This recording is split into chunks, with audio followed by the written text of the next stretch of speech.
In the middle of the night, going back.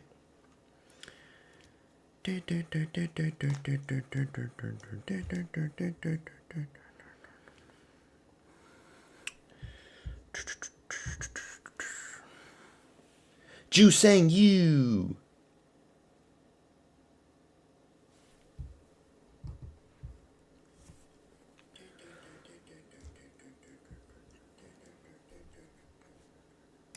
Jusang Yu. Go to the wall. Jusang Yu. Shut this fucking thing off.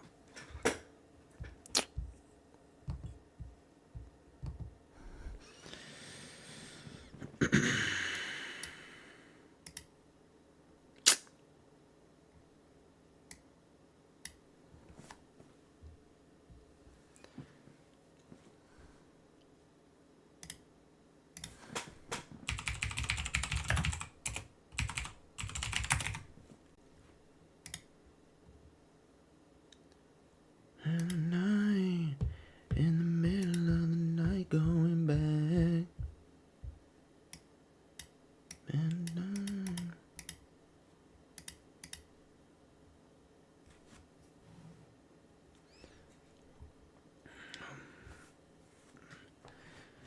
조상요. 안녕히 가세요. Jusang Yu's big for that weight division. Oh, it's a catch weight. That's why. He's gonna start Santos, isn't he? He's gonna beat Santos. I'm getting all my fucking picks wrong.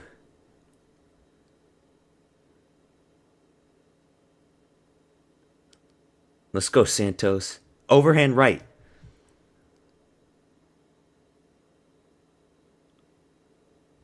Overhand right, this TKZ wannabe.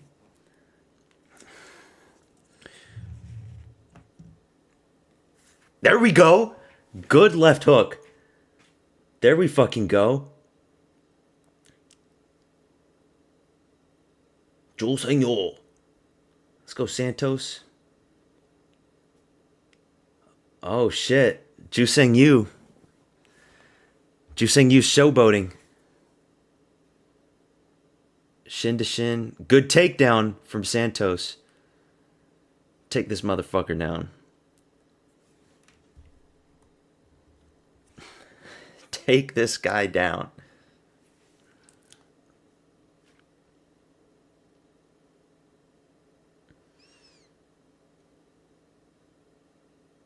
조상요.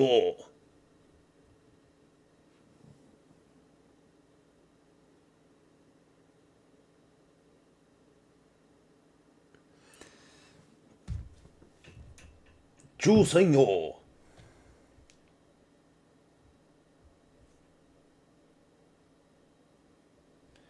In the night, we don't even come.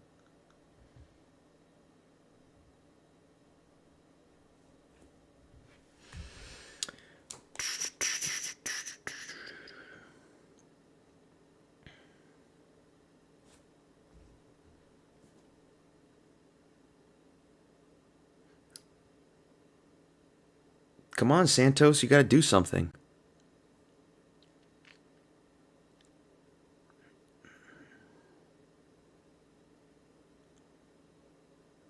They're back on their feet. They're swinging. Jusang Yu's very cocky for a Korean. Koreans aren't known for being that cocky.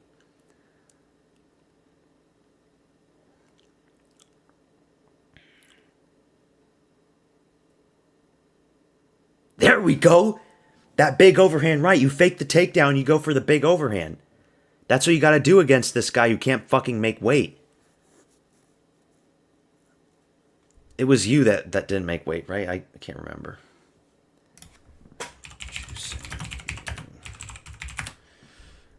I didn't watch the weigh-ins. 조상요.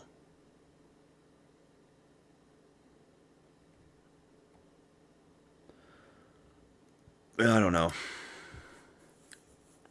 There we go. Good shots from Santos. Great shots from Santos.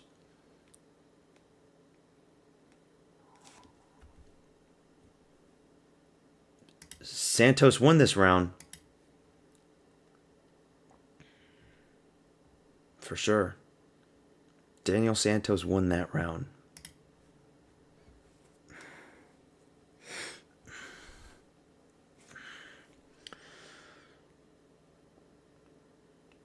Daniel Santos, round 1.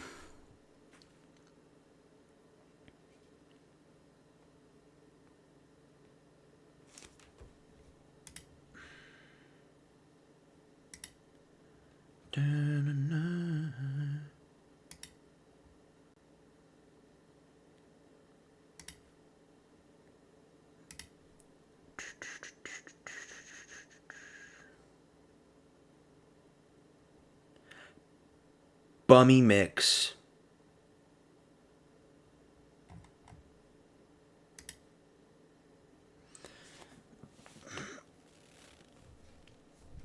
We got 3 people watching. Say hi if you're watching.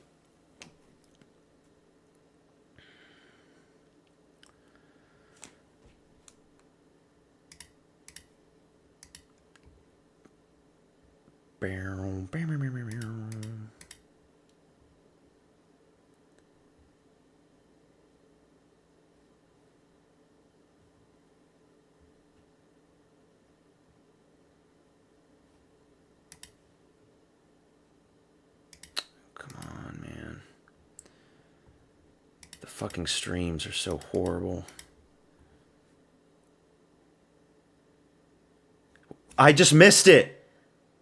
I just fucking missed it. Jusang Yu just got knocked out by Santos because my fucking stream lagged and I didn't get to see the fucking knockout in round 2. Oh my fucking god, man. Well, at least I got that pick right. Daniel Santos knocked out Jusang Yu. I don't even know how, because my stream was lagging. Let's see, what was it? It was an overhand, right? Yeah. Overhand. It was an overhand left? Dude, it was the same left that he knocked out Jeka Sarij with. That's why you don't pick Koreans. Boom. It was a left hook. Never pick Koreans. Never pick East Asians. Never pick East Asians. At least I got a few right now. Vanderford disappointed me. 조상요. I fucking missed it, man.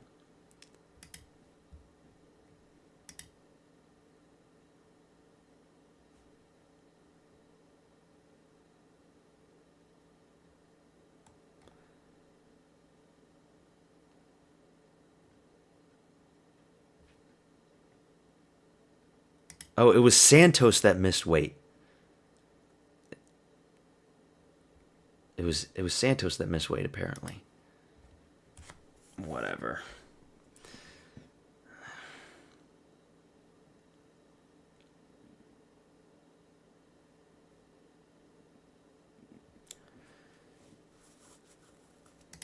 Let's see if I can find another stream. Crack streams. Come on, man.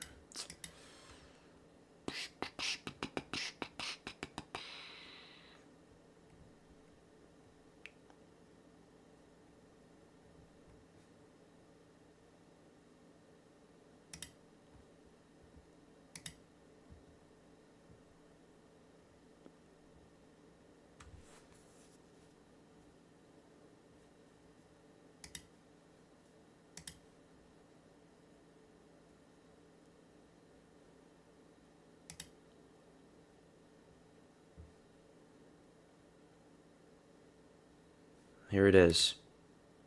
Boom. It's the left hook. Bing. Asians are just brittle. They're just brittle, man. It's like you looked at that knockout that he knocked out Chekasarij. Okay, Asians can knock out other Asians.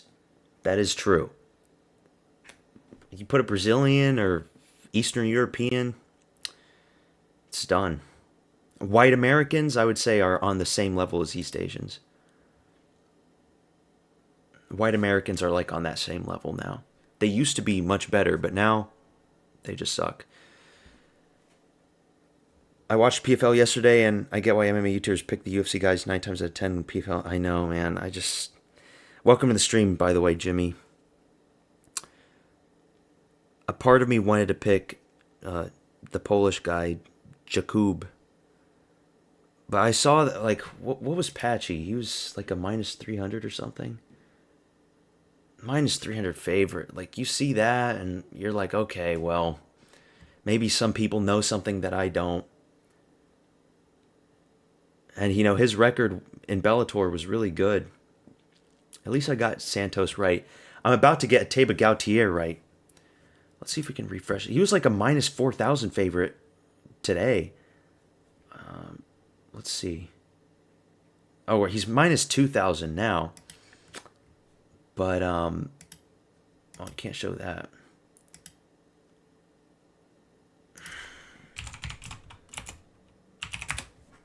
Let's see if we can see here. I've got so many picks wrong already. Like, this is already a horrible night. Where is he? He's right here. It doesn't show the odds on the UFC website. But I saw he was like minus 4,000. Yeah, I thought Bummy Mix won too, but it's just too close. He's just a horrible fighter. God awful.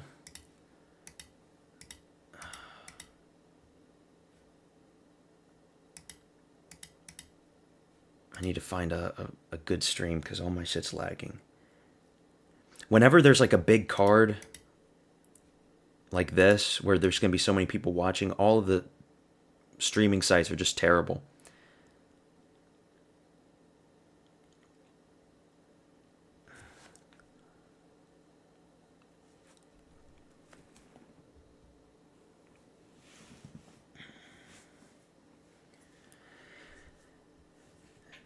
And all these other fights, picking against Shabazian was a gamble. Veretennikov, that was a bad pick. I can't pick all the favorites. I have to pick some underdogs. It's just unfortunate that the underdogs I do pick lose, and then the favorites that I pick also lose. Like Vanderford. Apparently, I mean, you're from North Macedonia, right? So you know more about Albanians than I do. But I always thought Albanians were like really weak fighters. But he beat that guy, Brahimaj, beat Vanderford. I should have just picked him, to be honest. Sometimes you got to go with the ethnic guy over the white American. White Americans are just so horrible fighters at this point.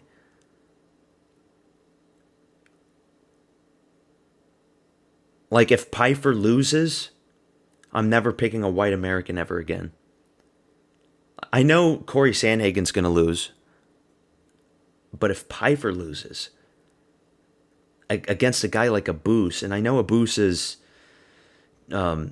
Caucasus, but still, horrible gas tank. And I don't think Abus Magomedov can withstand Joe Pyfer's power. Glad the Korean got fraud checked. He was smiling the first. Yeah, he was doing all sorts of weird shit, spinning around. I hate that shit, man. You got to be humble in the octagon. He was spinning around, laughing, clapping. Glad he got knocked out.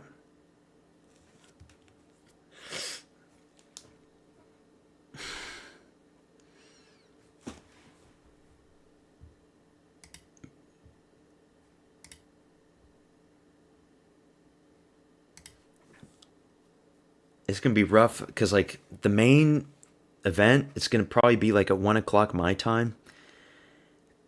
And the past few weeks, I've been used to going to sleep at like 9 o'clock. So I'm going to try my best not to fall asleep.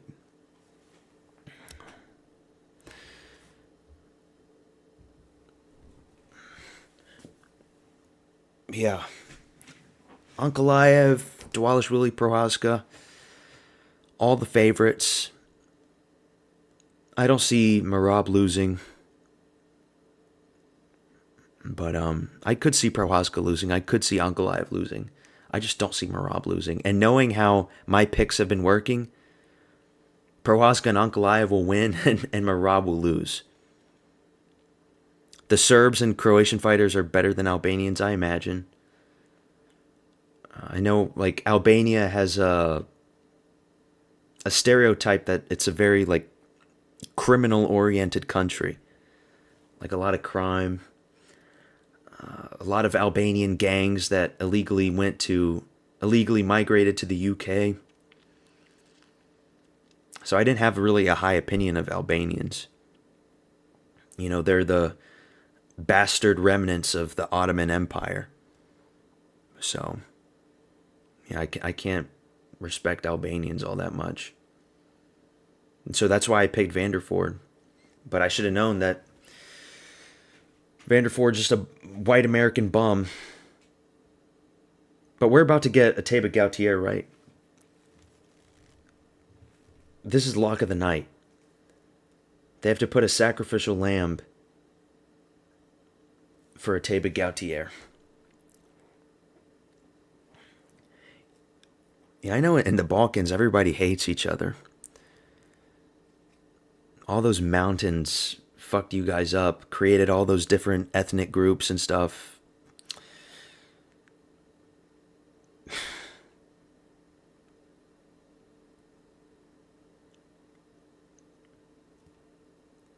Ateba Gautier.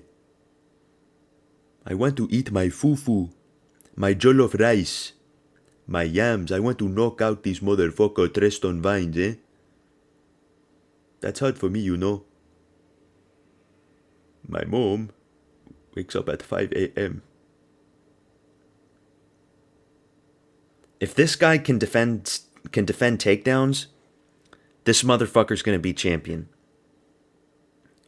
Very little body fat. 6'4". He's probably 6'2" or 6'3". I don't know how he makes middleweight. The guy looks like a light heavyweight. We just haven't seen him up against grapplers and wrestlers. But if he can defend, if he has anti-grappling, he knocks out everybody in this division. Watch him get starched out right now. Watch him get fucked up and flatlined. Ateba Gautier.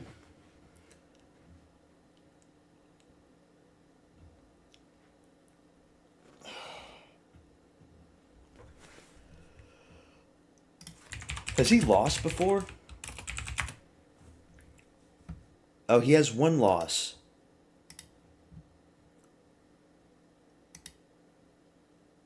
And it was by split decision. But all of his other wins at this point have been by knockout. And all of them by the first round. Except for his Contender Series fight. But damn, man. First two fights, decision. Everything since then, just knockouts. And he's about to knock out this Tristan Vines guy, who's a welterweight. A Val Woodburn wannabe. Sacrificial lamb.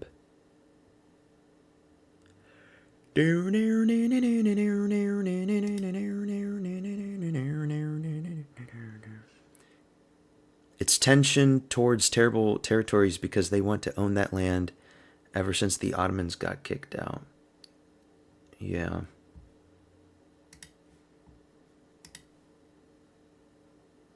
Well, let's look real quick. Because I know, historically speaking, areas that are very mountainous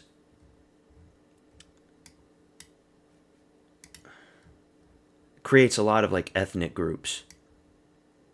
And the Balkans is just, like, you guys have some like fucked up geography. You've got what this is like the Carpathians in Romania. Greece is just a bunch of hills and mountains. North Macedonia, that's where you're from, right? Bosnia, like all these mountains create all of these ethnic groups because you're isolated from each other. And people, you know, over centuries have time to develop their own languages and shit. And it's just bad, man. I know Serbia, like there's a lot of Serbs that live in Bosnia. I don't know how you guys survive over there. I don't know how you guys do it.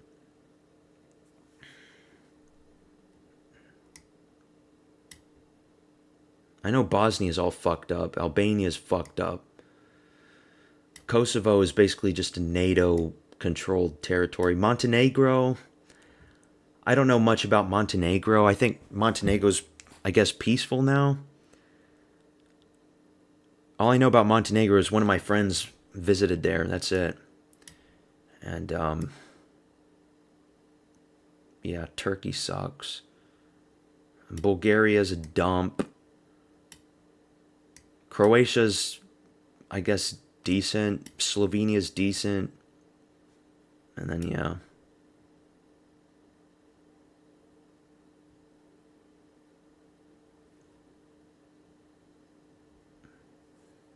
A lot of mixed Albanians and Serbs, Bosnia and Serbia.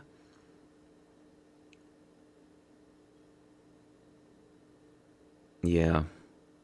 There's like multiple ethnic groups within each other's countries. And it just causes a bunch of problems and hatred and shit.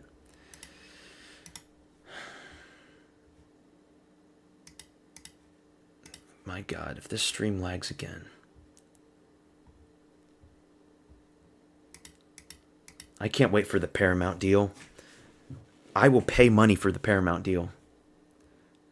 Just so I never have to watch these laggy streams ever again. Correct. Come on, correct.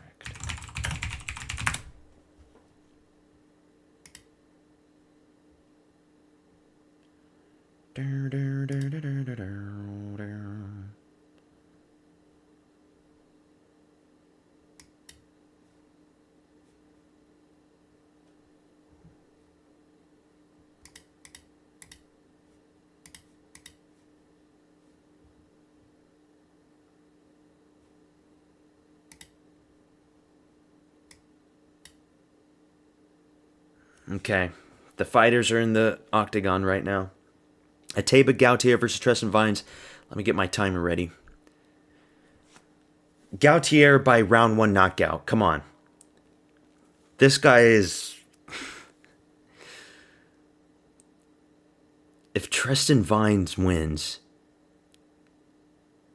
nobody's getting their parlay. Nobody. You just know there's some people out there that put like $1,000 on Tristan Vines. Plus 1,000 underdog for Tristan Vines. 6'1", he's like a welterweight. Very early notice. TV time Vines. R.I.P. Vines. Ateba Gautier. Yaoundé, Cameroon.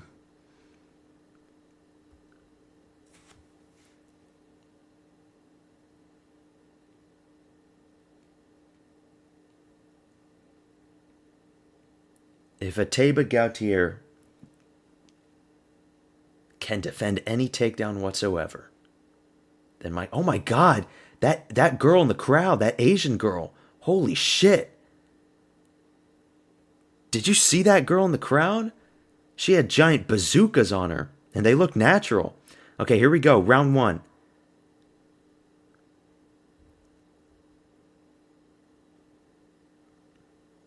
Round 1, Ateba Gautier versus Tristan Vines. How long until this guy lasts and before he gets knocked out? Dude, he's so far away from me. He's so scared. He's so small in there, dude. He's so small. It's like putting a rat in a giant anaconda cage. You know what's gonna happen. He's already running. Yeah, those knockers. Did you see that? Do you see a Taiba in the top 10? So long as he can defend any takedown worth a shit.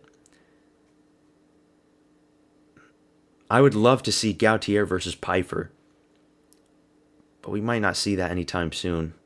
Like, if Pyfer wins tonight, he's going to keep fighting up. He'll be ranked. Or at least he should. Taiba's got to cut the ring off. Vine's just running away. He's so far, he's not even trying to fight or anything. You got to cut the ring off. He's trying to go for a takedown. He gets kneed already. Dude, just kill him. Just put him out of his misery. He's trying to go for a takedown and he gets kneed. And he falls on his ass. There you go. Just beat him. Just beat him up. Just get him out of there, man. He goes for a takedown. Oh my God. No, no, no. What the fuck? He's beating the He stopped the fight. Marc Goddard stopped the fight. What the fuck just happened? What the fuck just happened?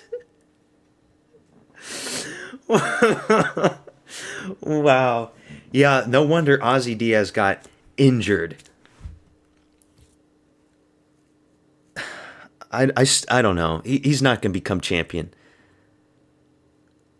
Because that small guy, he was very close at getting a takedown. Okay, it was the knee that dropped him first.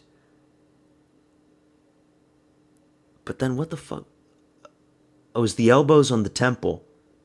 On the side of his head. It was the elbows. He just beat the shit out of him. So yeah. He's not going to become champion. Because there are going to be other grapplers that are more successful at taking him down. It's going to be like Stipe Miocic versus Francis Ngannou in the first fight. But he can make it far. He'll definitely be in the top 10. He'll definitely be in the top 10. At least I get another green name. Another green name. Now we gotta wait like 25 minutes for the main card. Fuck, man. It felt like watching lightweight guy fighting. Yeah, I know. The guy was a welterweight, but they needed somebody fast to come in that weighed 185, so they just picked this guy off the street. He's like Val Woodburn versus Bo Nickel. It's the same thing.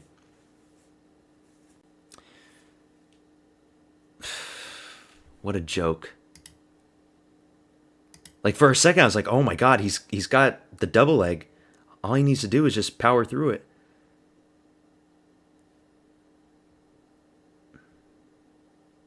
And it was close. So let's look at the rankings real quick. Middleweight. I would love to see him versus Vettori. If Vettori could survive a Taiba Gautier, we have to test Vettori's chin. We have to test that orc Italian chin that he has. Do a Taiba Gautier versus Marvin Vettori. That is the fight to make. Aliskerov is fighting somebody too. I don't know. Isn't Aliskerov fighting Iron Turtle Park or something? Jung Young Park? I think he is. Vettori versus Gautier. Yeah. Don't do Jared Cannonier.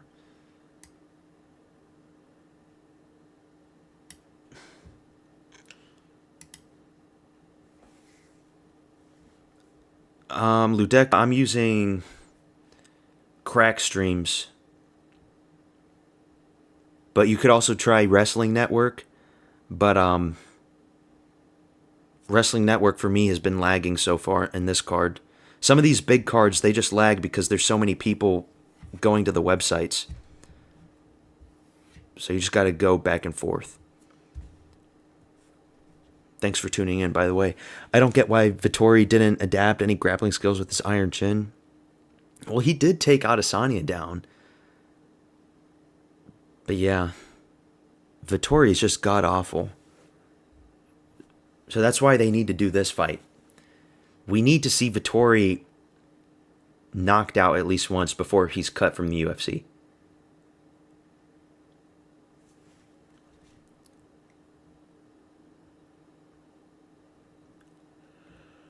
Teba Gautier, exciting prospect, good win from him, but kind of wish to see Ozzy Diaz get starched instead.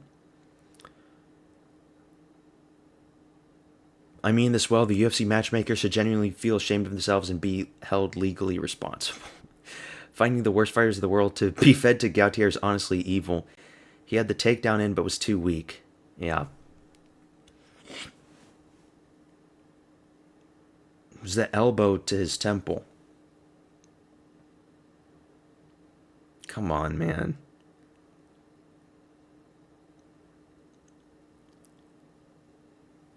Come on.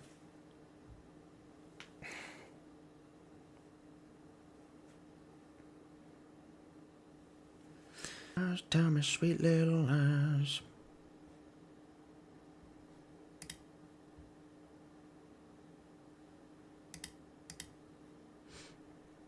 We've got the main card coming up.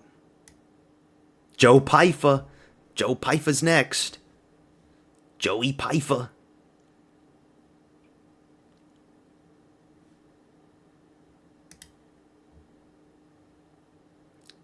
If Joe Pyfer wins, does he get ranked? Because Abus Magomedov... I remember Abus Magomedov, he used to be ranked. Like, he used to be, like, ranked 14 or 15. So I don't know what happened. Bruno Ferreira, Michel Pereira.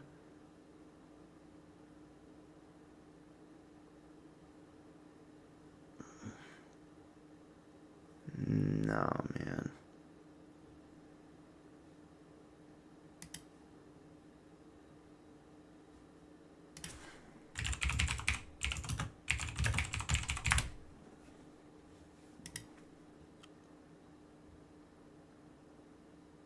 Yeah.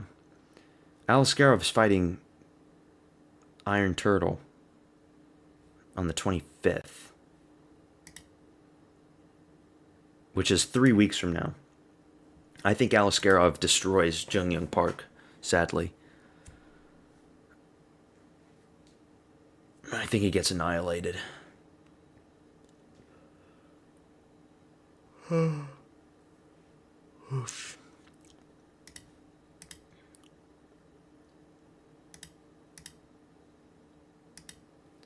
Dare, dare, dare, dare, dare, dare, dare, dare, dare, dare, dare.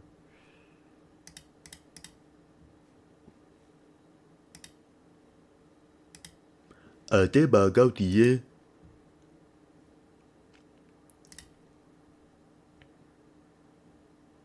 Yeah, minus 2,000 favorite for a reason.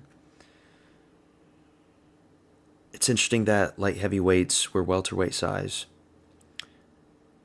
And the one who shall not be named pretty much bullied him with his size. Yeah. The one who shall not be named, yeah.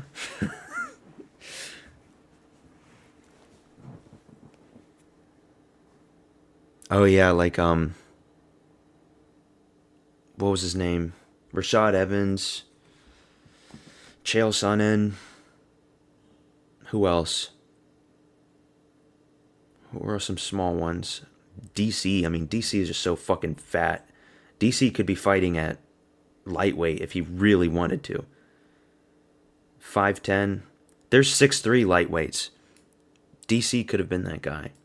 Fuck, he could have fought at featherweight if he really just lost all of that fat. And the times where the Demon did suffer were guys that were his size. 6'4", 6'5" guys. Gustafsson, Reyes.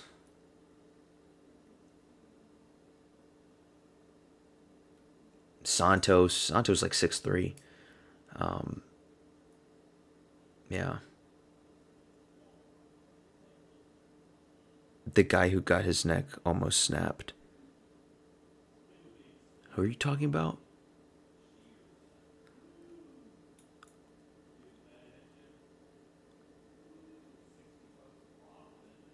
Who is that? Remind me real quick.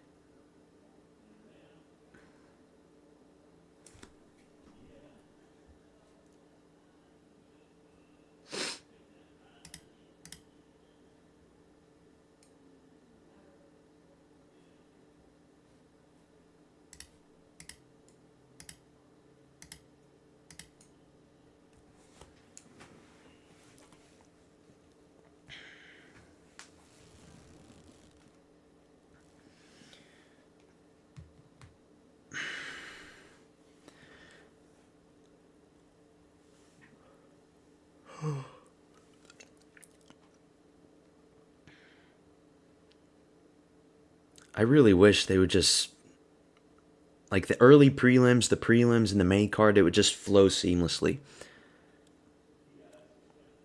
I know he had him against the cage and he tapped out. Who are you talking about, Jimmy?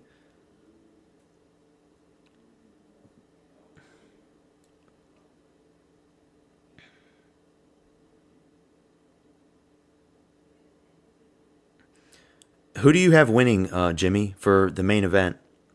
Pereira or Ankalaev? I'm thinking it's going to be like round 2, round 3, Ankalaev knockout.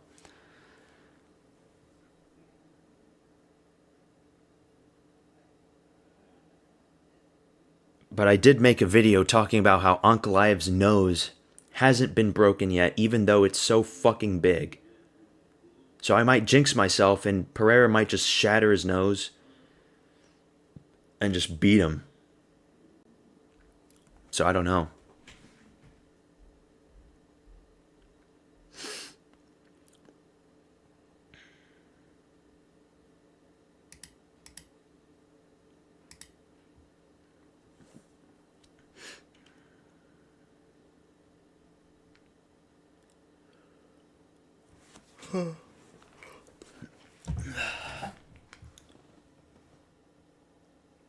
Yeah, I want Alex to win as well.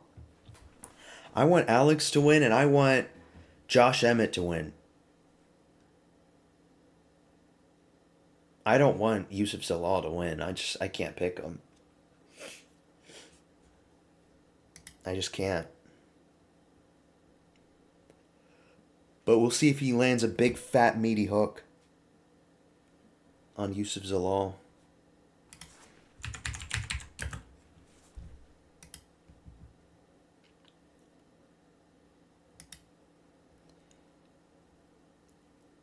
The Ilya Topuria fight was probably the only Topuria fight that I haven't watched. And it was against Yusuf Zalal. And funny enough, Yusuf Zalal and Josh Emmett both fought against Topuria. And they both went to decision. Both of them didn't get knocked out by Topuria. And I think they're the only two guys to do that. And now they're fighting. 1, 2, 3, 4, 5, 6, 7. 7-fight win streak. And he's active.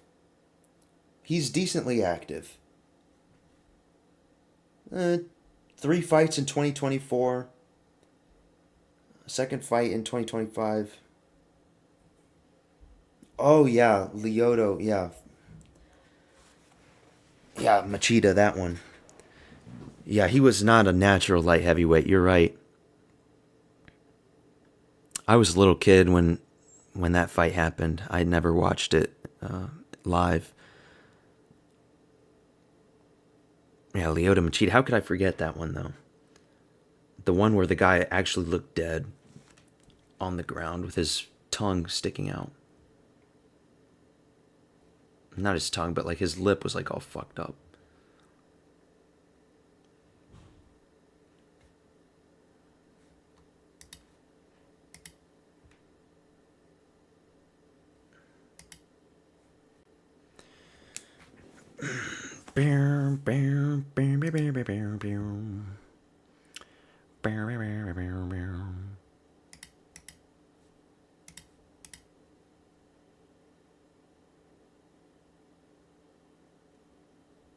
Yeah, so many people are watching the illegal streams, and because of that,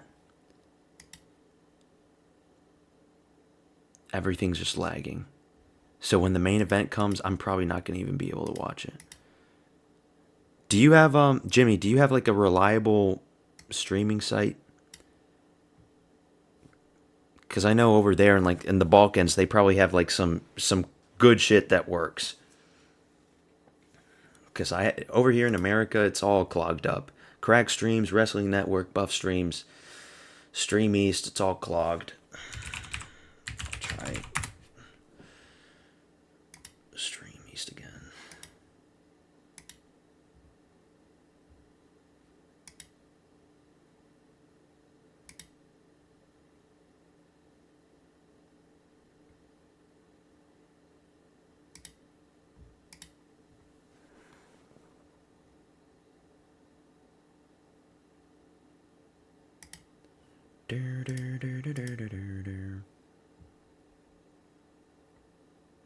Stream East, yeah. I'm trying Stream East.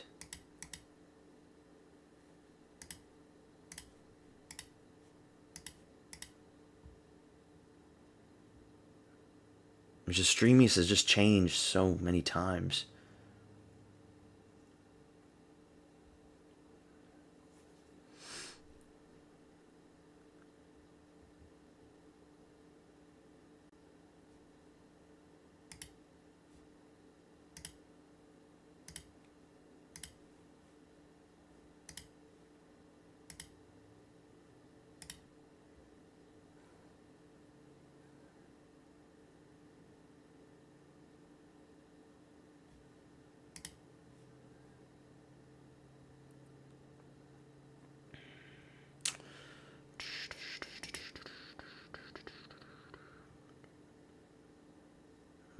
Okay.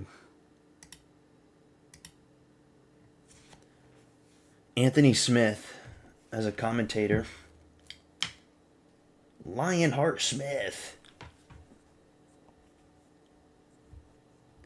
He's Lionheart.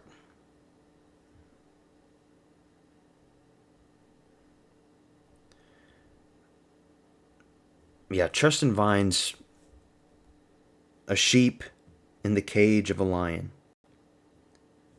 He did look terrified. Completely terrified. Yeah, Stream East for me is just Lagfest Central. There's an old one. Buff Streams? Is that still around?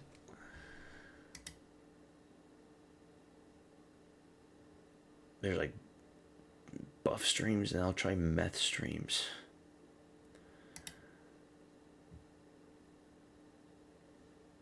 Whenever Pereira's fighting,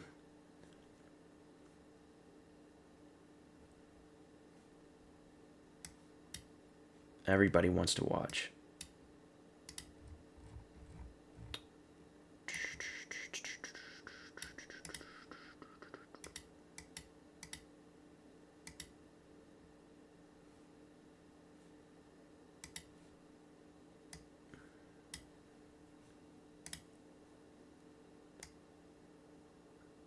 Buff Stream seems to be pretty decent. When you take this attributes from this fighters, they are not good. Great observation from Lionheart. Yeah. Lionheart, man. Very articulate commentator. Brings so much to the table. If it wasn't for him, where would we get our MMA coverage from? From the great Lionheart Smith.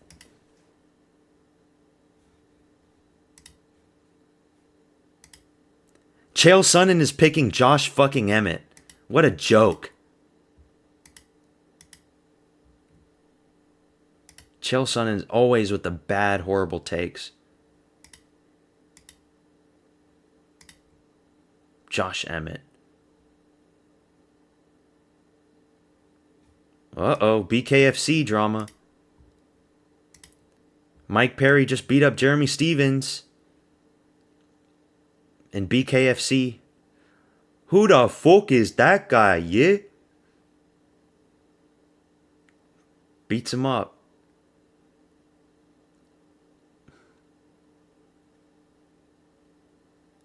Let's go, Deshaun Perry. Let's go, man. Yeah, that's my brother right there, man. Yeah, he finna knock your ass out, Stevens. How many times does he get knocked down? Jesus Christ. What the fuck? That's like 6 knockdowns. He quits. No, he doesn't. He's gonna get knocked down again. They call it off. Jesus. Yeah, that's my... I was gonna... I don't want to get my channel banned already.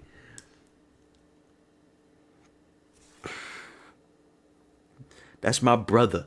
That's my brother Mike Perry, man.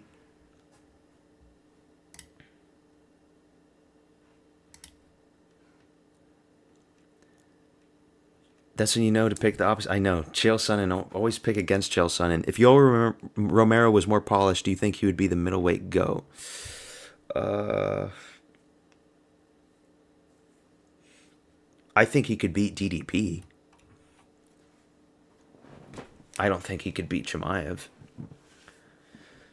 Middleweight GOAT? I mean, no, not the GOAT. But he could beat up a lot of guys if he was in his prime and if he started earlier, for sure. He could beat up a lot of... He could beat Sean Strickland. He would knock out Sean Strickland. You know. Who else? He would knock out Gregory Rodriguez. He would knock out a lot of these ranked guys. Roman Dolidze, Vettori. Well, he probably wouldn't knock out Vettori. We have yet to see Vettori knocked out, but he would knock out a lot of guys.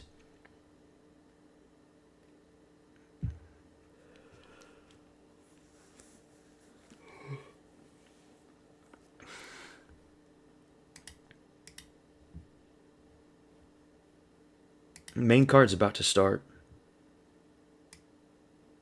It's just so crazy when you think about Romero and that Paulo Costa fight. I remember when Costa won that. That was kind of when I started getting into the UFC.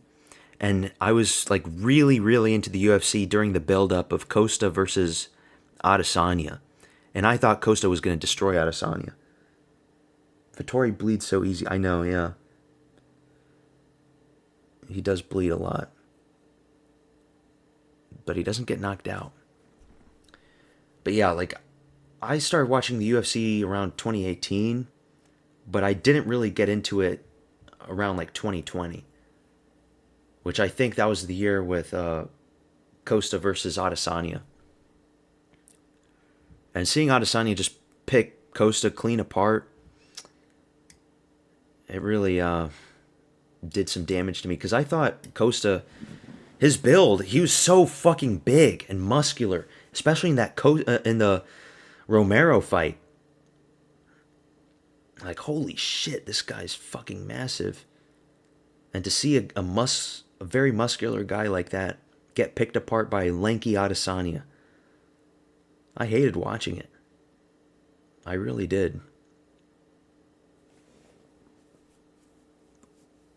Before Vettori gets cut, we need to see him get knocked out. We really do.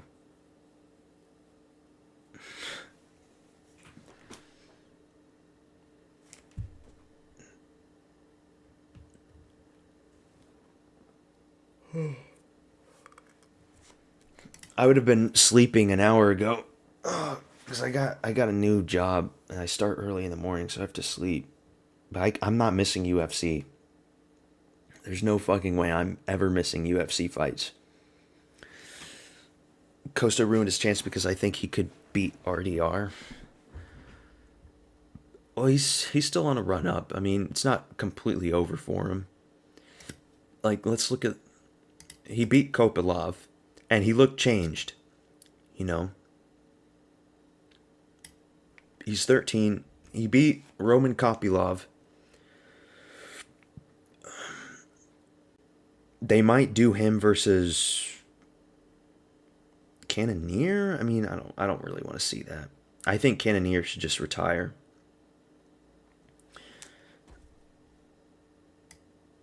Don't want to see Vettori. We've already seen that one. Costa couldn't make weight. Dolidze.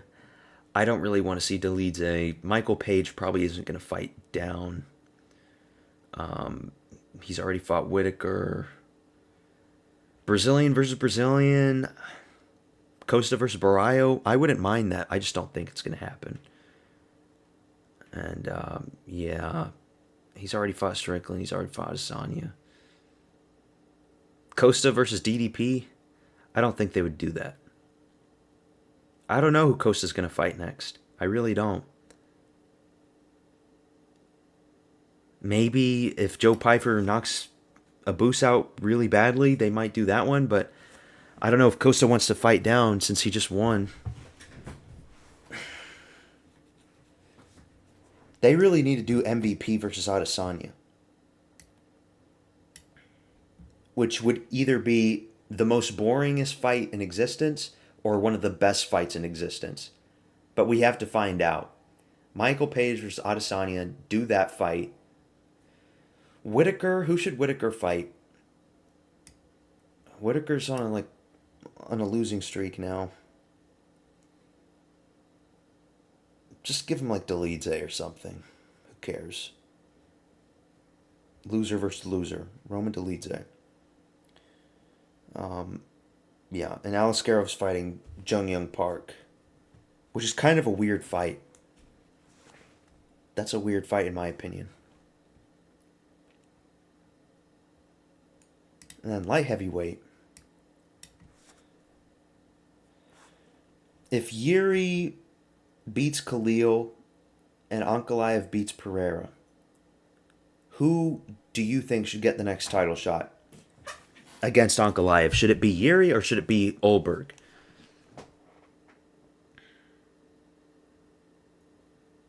Because I don't know. They probably would give it to Olberg. Because Yuri's already had multiple title shots. Yuri can wait and he can fight somebody else in the meantime. I don't know why Jan Blachowicz is still up there. They need to lower him down in the rankings or take him out. And Mirzakhanov versus Rakic. That's the fight to look out for. Isn't Costa going to fight Shara Bullet? Is he?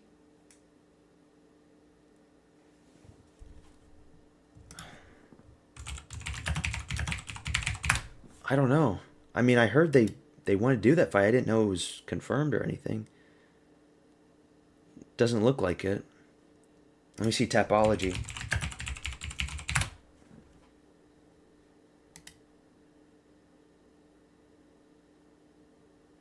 No, it's not confirmed that he is.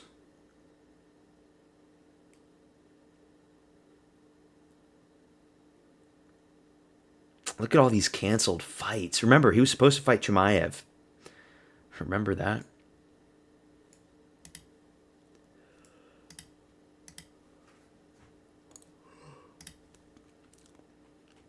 But yeah, for light heavyweight, Mirzakhanov for sure.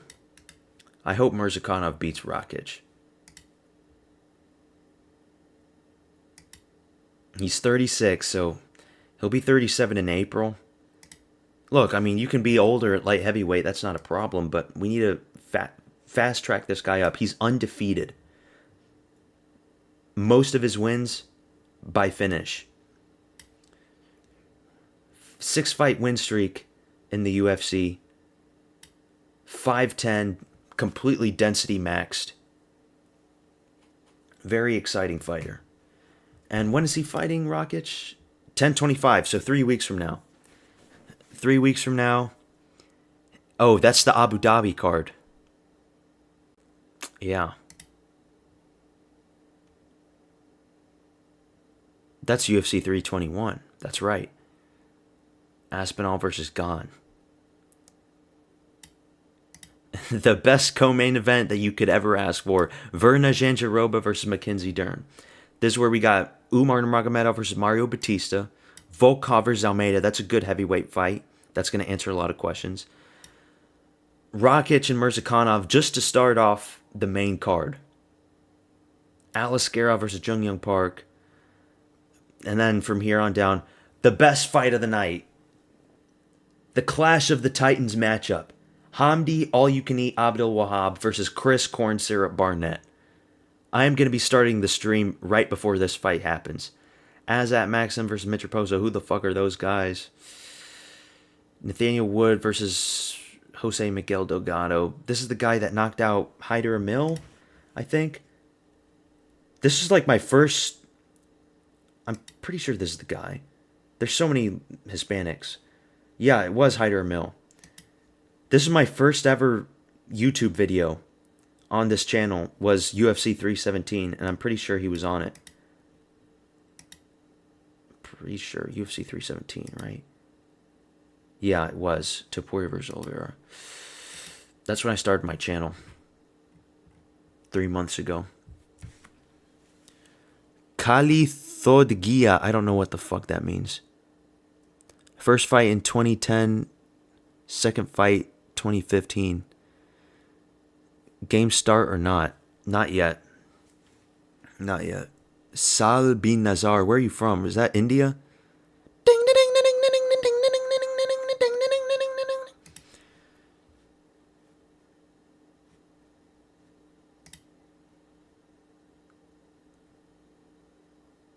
Tom Aspinall is going to destroy Cyril Gane.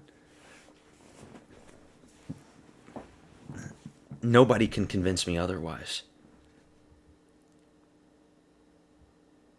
Dude, look at that. That's crazy. Aspinall has a 100% takedown accuracy. Every single takedown that he has attempted, he has gotten. That's a crazy stat. Higher significant strike accuracy. Both orthodox. Less reach. Younger. Dude, I'm so fucking upset that the demon stalled this guy's career so much. Murzakanov? Well, you know, he's Russian, so I do remember that he was supposed to fight like Johnny Walker. But then he got busted for PEDs. Yeah, 2010 and then 2015. That's crazy.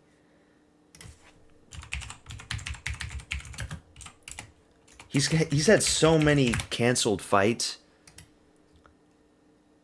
Like, let's look. Look at all these canceled fights. Prachnio, Vandera.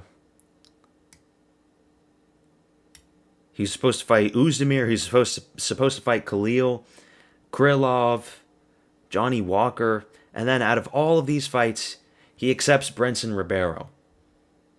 The easiest, chinniest Brazilian that you can fight. And now he's fighting Rakic. To be honest, he might just pull out of this fight too. So I'm not counting the chickens yet. But I want to see this fight. Rakic is like 6'5". I'd like to see him face up. I'd like to see the height difference. He's going to take him down and sub him prediction. Maybe. But Murzakonov's not really a big wrestler. He's a striker, which is crazy. Like, I really loved his performance against Alonzo Menefield. He beat up Alonzo Menefield pretty bad. Performance of the night. Dustin Jacoby, Devin Clark, Tefan Nchukwi. That was... Dude, Tefan Nchukwi, that fight One of the best fights. It was so back and forth. It was so good. He's from Cameroon, wasn't he? Yeah, he was. And this guy, he wasn't even that bad. It's just that all the guys that he fought were just killers. Like Olberg, Murzakanov. It was just unfortunate. Oh yeah, Tom Aspinall for sure. He's either going to just take him down or slice him open with the ground and pound elbows. And he's going to do it very fast. Cyril Gane's not going to stand any chance. And we'll have to see him against the winner, Volkov and Almeida. If Volkov beats Almeida, he deserves another title shot. He deserves the rematch. If Almeida wins, that'll be interesting. I just think Almeida's way too small, even for Tom Aspinall. Almeida, with the takedown threat, it won't be enough. And I know Almeida's taken down a lot of big, heavy guys. That's not the issue. It's just that Tom Aspinall, unlike Derek Lewis, unlike Rosenstrike, unlike all these other fat bums that Almeida coasted through, Tom Aspinall has been practicing grappling with his dad since he was a little kid. So, Almeida stands no chance against Tom Aspinall. I would give Volkov a higher chance, even though he got dominated in the first round, in the first fight. I would think he knows what Aspinall represents now. Back then, he was just a rising contender. So, I'd like to see the Volkov rematch for sure. And then after that, who else is coming up at heavyweight? There's really nobody, man. Walter Walker's like the only guy. And I do give Walter Walker a decent chance of beating Aspinall. Only because of the heel hooks. If you look at Tom Aspinall's record, he lost to a guy in the regional scene in England via heel hook. His name was Stuart Austin, I believe. Let me see, just in case. Stuart Austin by heel hook. And also Tom Aspinall fucked up his knee against the first Curtis Blades fight. Yup, there it is. Stuart Austin, June 2015. Tom Aspinall taps out, submission via heel hook. If Walter Walker can find a way to get that heel, it's over for Tom Aspinall. And Walter Walker's like the only guy at heavyweight that I give a chance to beat him. Everybody else loses. And remember, heel hook, people think that the heel hook hurts the heel or that it twists the ankle. No. The thing that gives pain from a heel hook is your knee. You're twisting the femur and the tibia in two opposite directions on your leg. And the cartilage in your knee gets so fucked up, it causes excruciating pain. That's why all these guys, they scream in agony. They scream like little girls when they get put in heel hooks.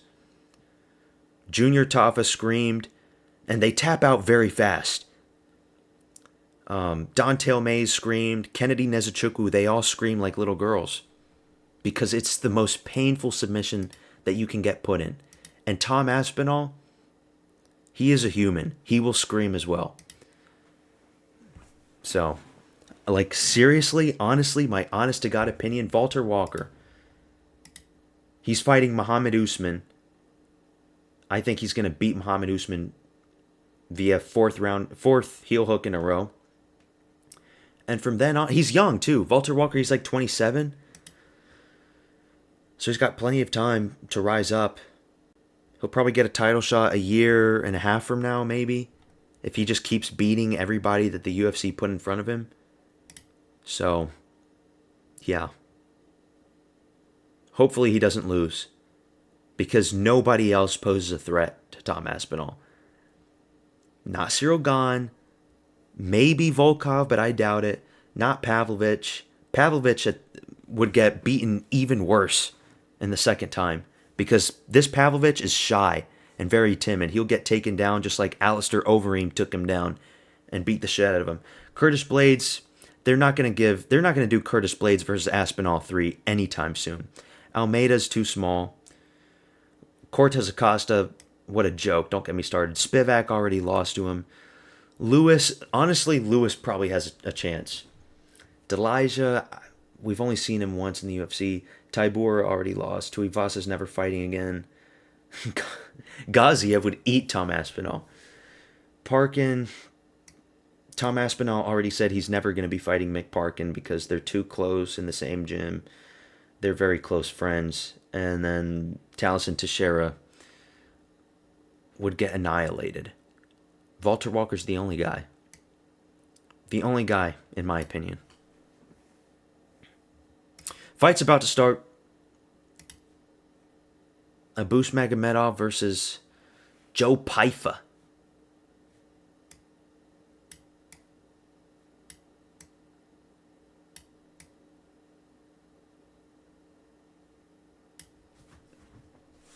Both 6'2".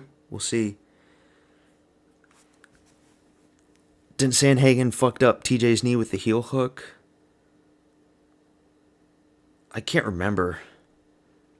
That was a while ago. I just remember that fight was a split decision. Right?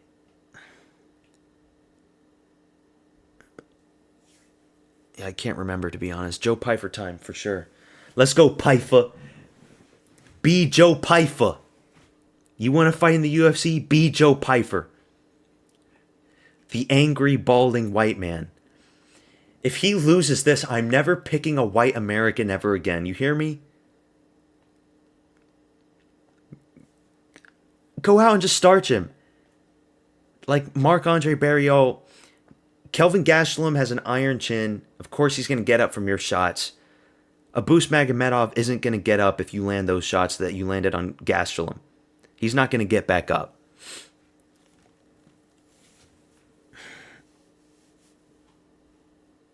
Joe, imagine fighting your dad. Yeah, beat up your abusive father, Joe.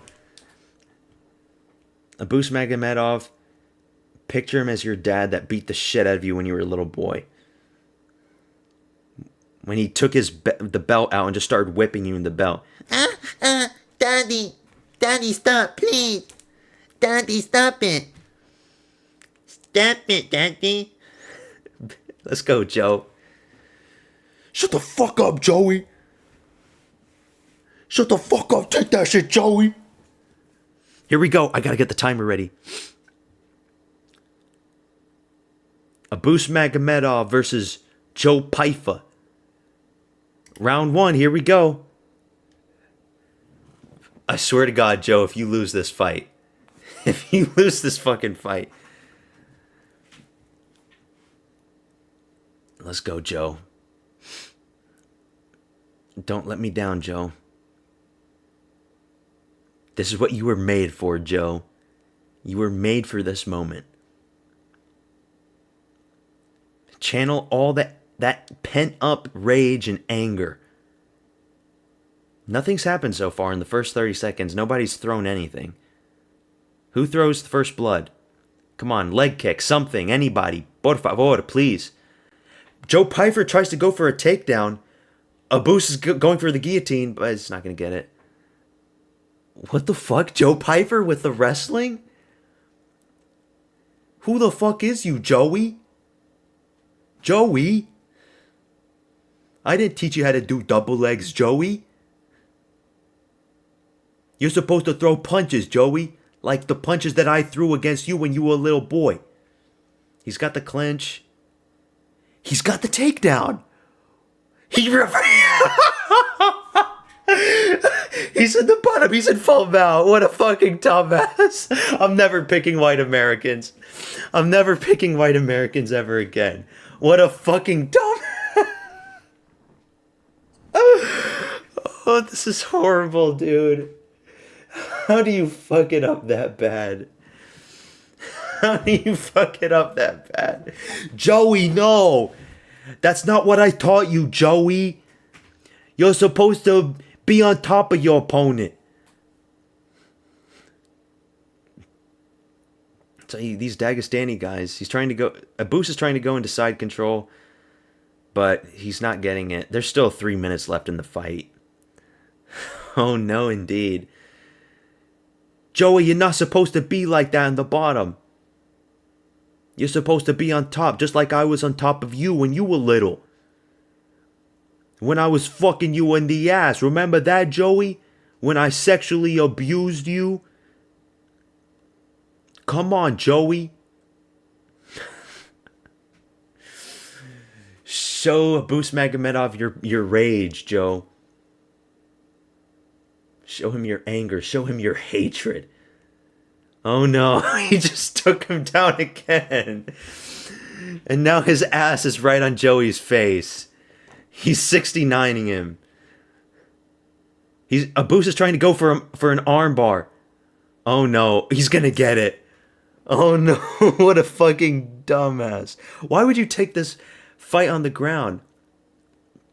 He doesn't have it yet. Abus is in side control. He's trying to go for a crucifix or something. What a horrible game plan from Joe Pyfer. Horrible. Atrocious game plan for Joey. Joey, get up, Joey! Big knee from Abus Magomedov to Joey's ribcage. Don't be Joe Pyfer. Don't be Joe Pyfer. You're a striker. Why are you trying to go for grappling against a Caucasus Crusader? Like, why? You're not supposed to wrestle your father, Joey.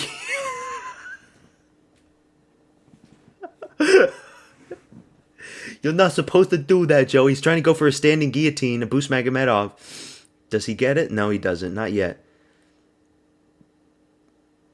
There's a 1 minute left.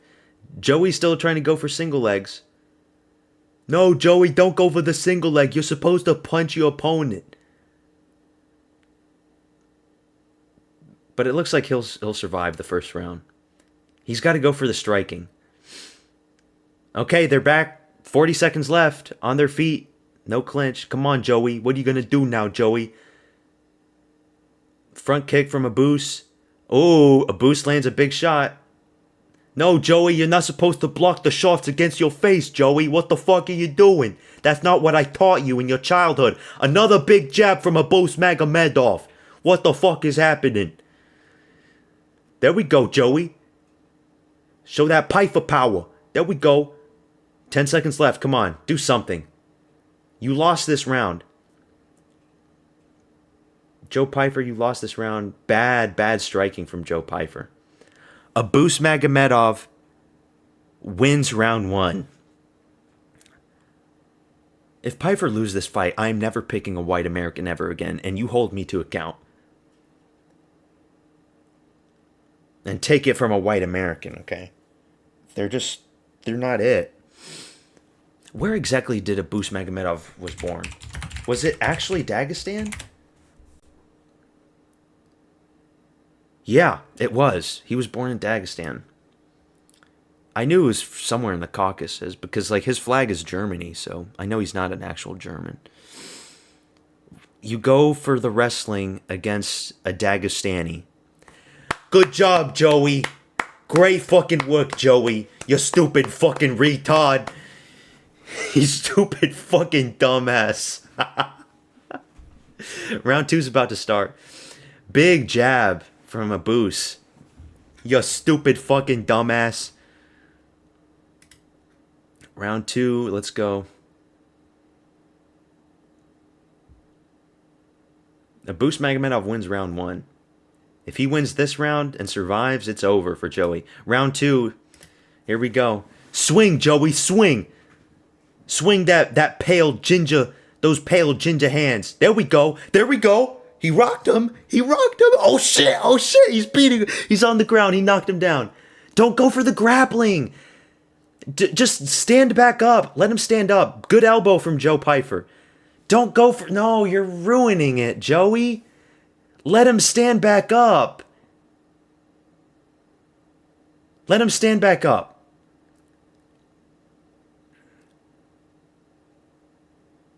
Just let him go and stand back up. You don't need to do this. He's trying to go for an arm triangle. You don't have the angle for that, Joey. Joey, I didn't teach you how to do arm triangles when you were little. Never mind. Never mind. Oh, shit. Oh, shit. Oh, shit. He does have it. Oh, shit. Joey. Joey.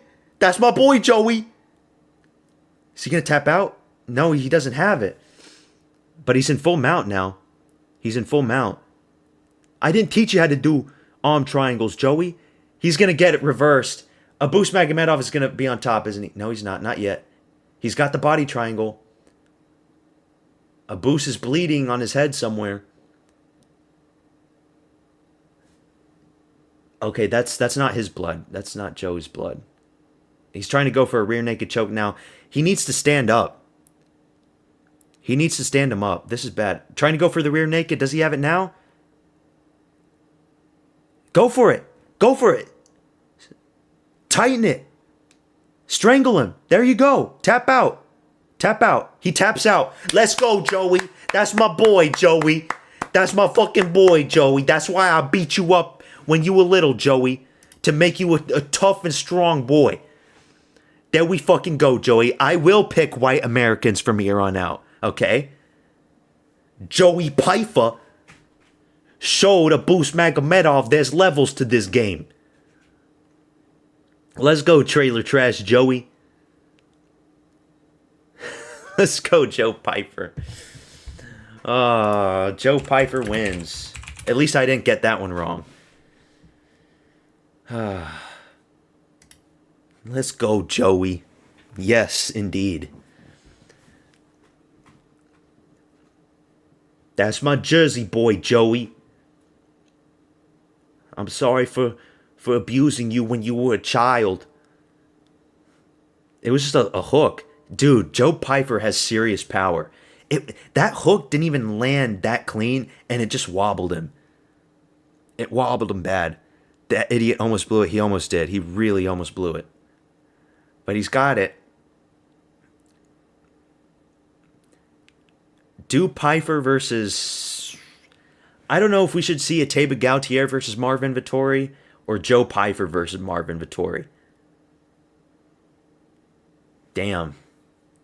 Good win from Joe Pyfer. Be Joe Pyfer. Be Joe Pyfer. That's a green name for Pyfer. Where is he? Right here. Green name for Pyfer. Okay. We're back into it. We got 5 wrong and 5 right. We are tied. We just need to... If we get the rest of the main card all green, I'll be happy. We're going to get Yusuf Zalal, so that's going to be a free one. But, and we're going to get Dvalishvili. I'm still nervous for Prohaska and Ankalaev, though. Joey, no. You're not supposed to let your opponent put you in the 69 position. Is he now in the rankings? Not. He probably will be. We'll have to wait for Tuesday. I think he should be. There's so many people in the rankings that don't deserve to be there.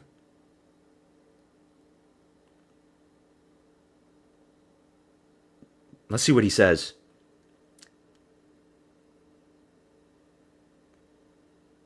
Joe Pyfer.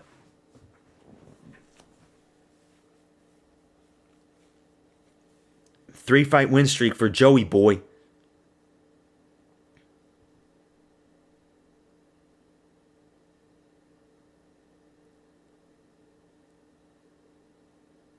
Dude, he always says shit like that. Oh, I wasn't feeling 100% in the fight. He said that for like every fight. Even in the ones that he wins. He said it with Hermanson when he lost. Like, are you ever going to feel good? Or are you just going to be a ball of rage? He did that to a Dagestani. He tapped out a Dagestani. But Abus Magomedov has always been like one of the weakest Dagestani guys. He's always been like one of the most weirdest mediocre guys from Dagestan. He taps out. Tapped out that Dagestani boy. Let's go, Joey.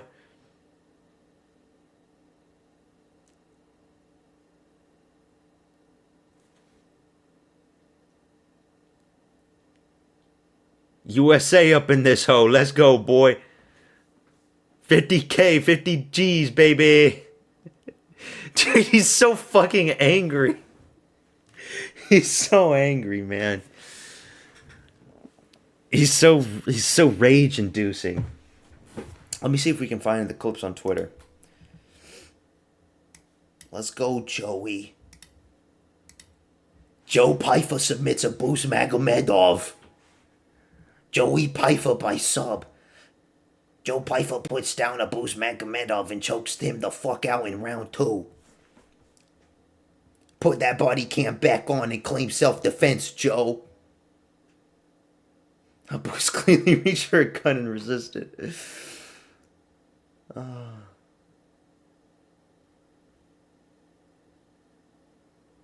Body cam off. Oh yeah, that's his new name apparently.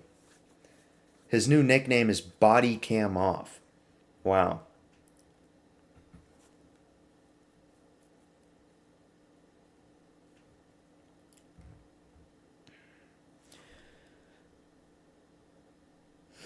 Yeah, Abus Magomedov. I remember he was like rank 15, rank 14, but they took him out for some reason. So I don't know if Joe's going to get ranked. But he should still fight someone in the top 15 for sure. Either Vittori or somebody else.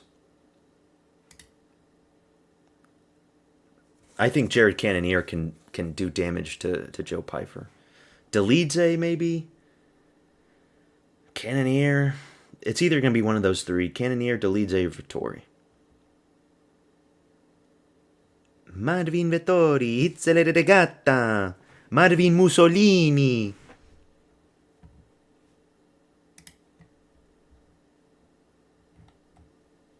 Joey Pyfer. We're doing good in the main card so far. Now we got to watch Yusuf Zalal run around the ring against Josh Emmett.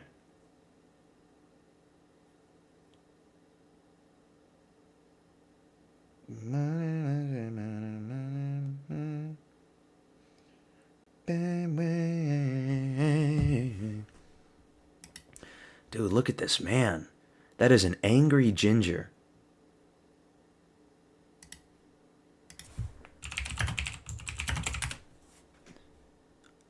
Doesn't he have a Twitch channel or something? I think he does.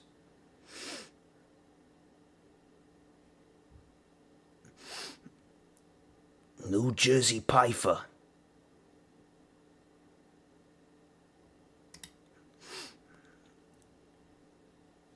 We turning the body cam off with this one. Hell yeah, Pyfer. You turning the body cam off with this one. We're gonna do police brutality now. Fuck Black Lives Matter. Does he have his nickname up here? No, his nickname is still Body Bags.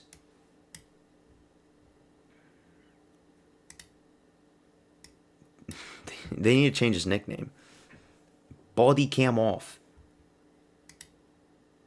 So yeah, 3-fight win streak. We'll see where he goes from here. Does Joe Pyfer ever become a champion? Hell the fuck he doesn't. He's not going to become champion. But I think he still has a lot of entertaining fights ahead of him. He's 29. He's still got many years in the UFC. So we'll see where he goes. He'll probably be a top 10 guy. Very low IQ moves. Like if he did that to some other guys, he would lose. That takedown was horrible. Like imagine him versus Anthony Hernandez or RDR. I could also see Brendan Allen probably beating Joe Pyfer by decision. Amavov beats him. Strickland beats him. But he's entertaining. Josh Emmett's next.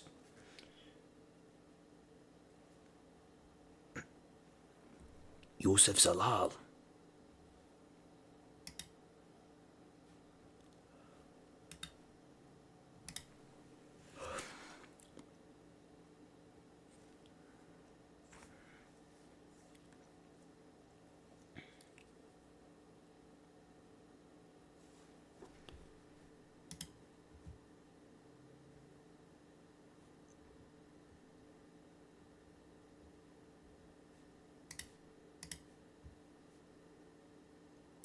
Dude, Josh Emmett is so fucking delusional. In case you didn't know, on Reddit, Josh Emmett did like a Reddit Q&A thing on one of like the MMA subreddits. And the guy genuinely thinks he's going to be a champion at that age. I can beat anyone on any given day. No, you can't. You're 40 years old at featherweight.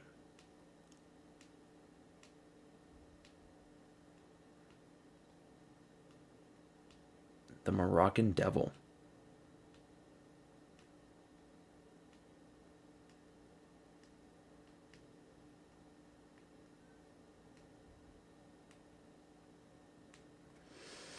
I want Josh Emmett to win, but man's delusional.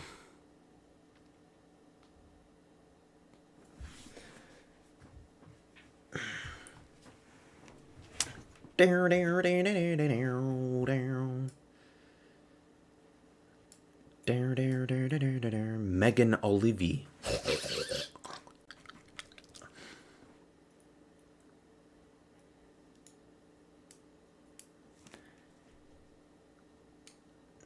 Yusuf Zalal's walking out. If Josh Emmett lands a big, fat, meaty hook on that Moroccan jaw, I will eat shit forever. He should move to lightweight and have some entertaining fights before he retires. He's going to lose regardless. He should just retire. He should have retired after Lerone Murphy, to be honest. He just looks so slow and brittle and bad.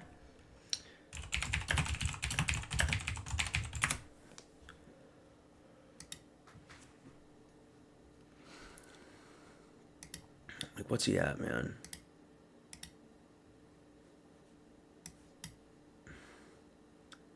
Lerone Murphy, like, come on.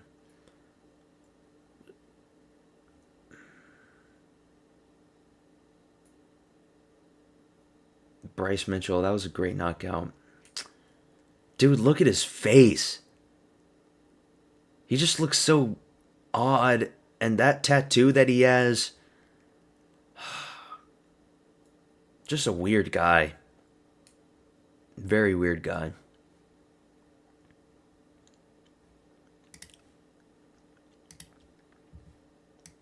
It's like these guys like Murphy, Yusuf Zalal, these young guys, they move up. They love to fight guys like Josh Emmett. Like Topuria. I mean, Topuria was young during that fight. He still is young. This is the most boring fight on the main card is going to be this one. This is the fight that I'm least excited for on the main card. But everything after this should be great. We've got Prohaska versus Khalil after this one. So, because like I just know this fight's going to be boring 30-27 unanimous decision for Yusuf Zalal. I just know it. There's not going to be knockdowns or knockouts in this fight. There's not. Maybe Yusuf Zalal wins by submission. I hope he does in the first round just to get it over with. Here comes Josh Emmett. He's walking out now. That's all he's looking for, Josh. Come on, Josh. You ugly little gremlin of a man. You goblin.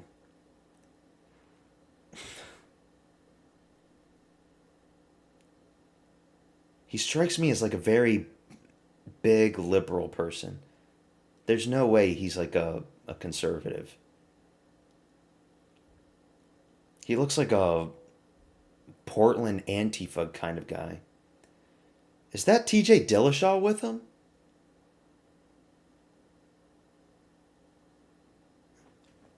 It looks like him from the side of his head. I don't know.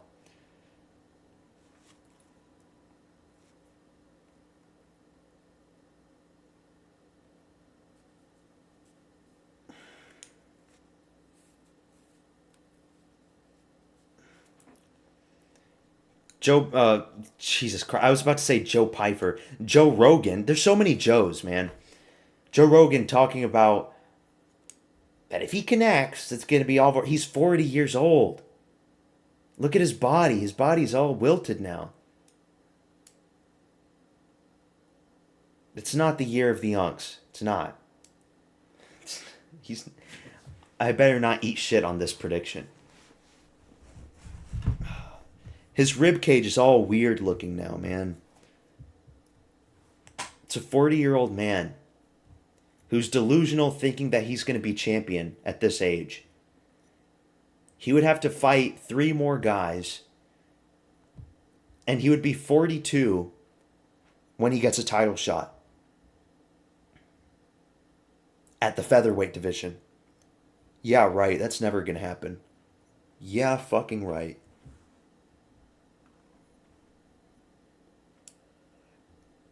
Big meaty hooks. That's his, it's only hope, the big meaty hooks.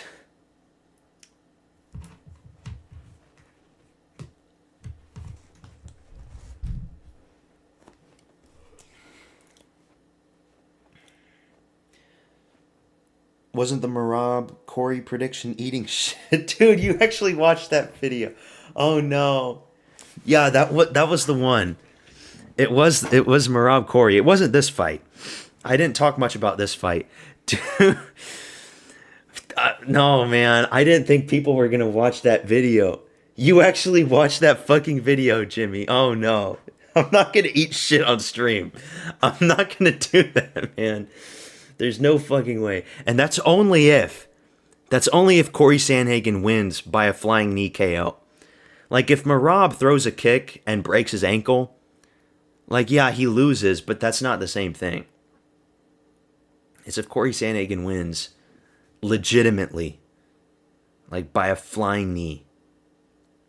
Not some other bullshit like Tom Aspinall's injury or like Fiziev kicking Gamrot where he got injured. It's got to be legitimate. Corey's too slow these days. Marab is fast. I know. And Corey doesn't throw. Like in the Umar fight, he just didn't throw shit. He was scared. I see the same thing happening.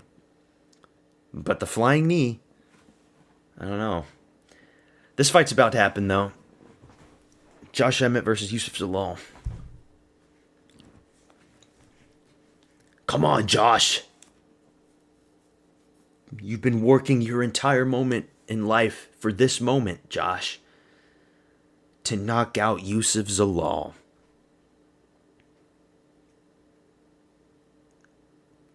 I don't like Josh Emmett's tattoos. Degenerate tattoos. Like, I don't even know what that's supposed to be.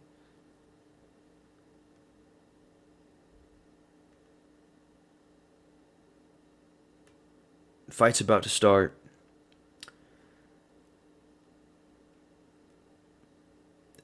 (30-27) unanimous decision for Yusuf Zalal.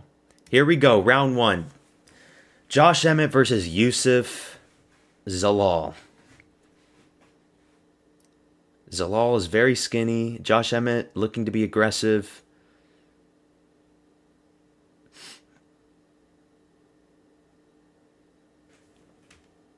Josh Emmett, he's got those orc tendencies. He's trying to be aggressive.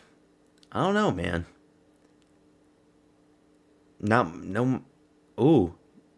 Goes for a takedown already. Gets the double leg. He's on top. Yusuf Zalal on top. Already. That fast. Because Josh Emmett is too aggressive with his foot movement. Going back and forth. Rushing in like an idiot. Please, Yusuf Zalal, just submit him in the round 1. Submit him already in the first round. Please, I beg you. Yusuf Zalal does have a lot of submissions on his record, so won't be surprised. And oh yes, please, please.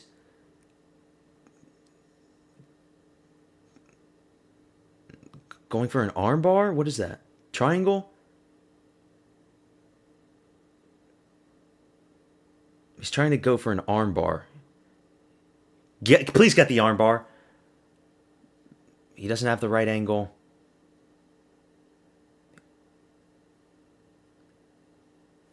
He tapped out? Josh Emmett tapped out. Oh, it was a verbal tap. Well, I'm glad that it's over with in the first round. Josh Emmett, you are a delusional dumbass. I'm going to find the Reddit post, actually. He tapped out. Verbal tap out.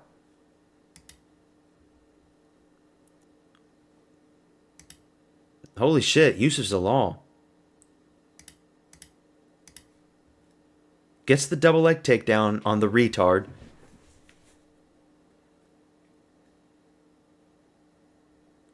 It was an armbar and he verbally taps out?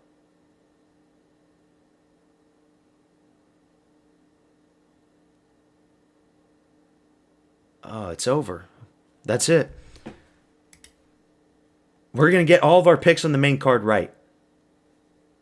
Holy shit. He just taps out Josh Emmett.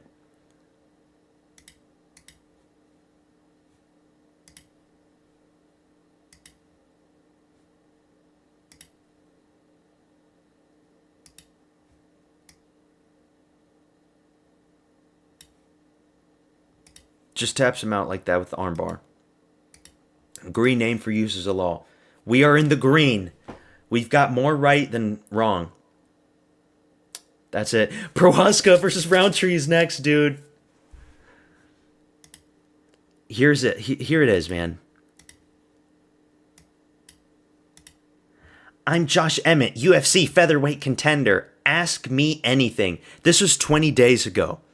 I went through this whole AMA on Reddit. Let me find where it is.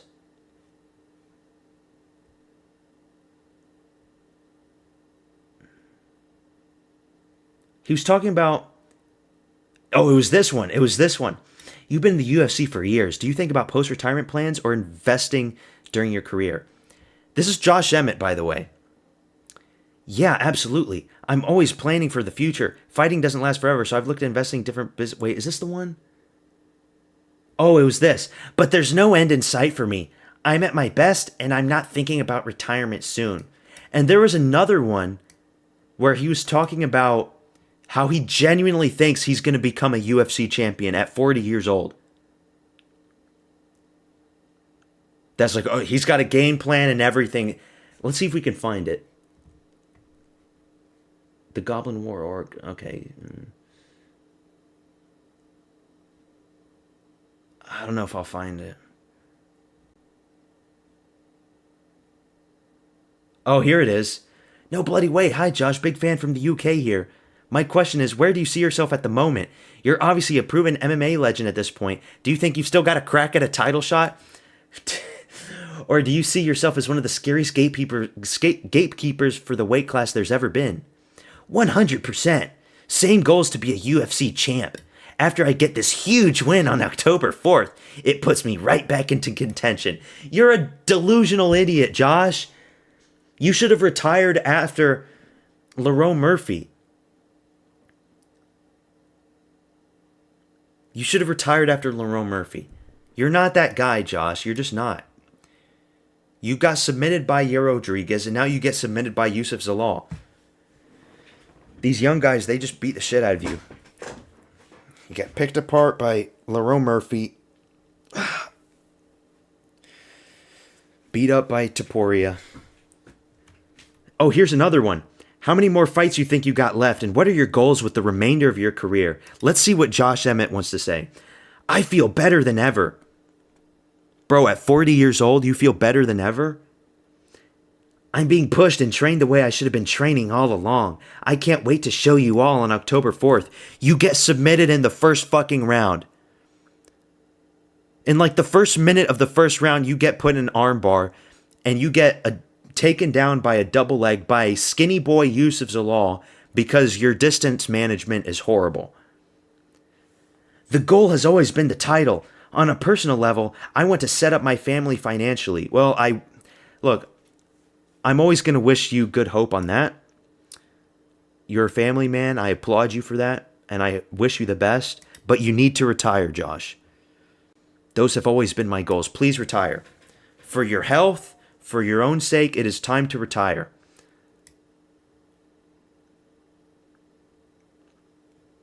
Please retire, my guy. I'm not trying to be a hater. I'm just concerned for your well-being. We don't want to see you fight anymore, man. You can't be 40 years old and fighting at featherweight. You thank God you didn't take any damage during this fight. But if you keep fighting, you will. That's what I'm talking about. It's just bad. What did you say, Jimmy? Your message got deleted.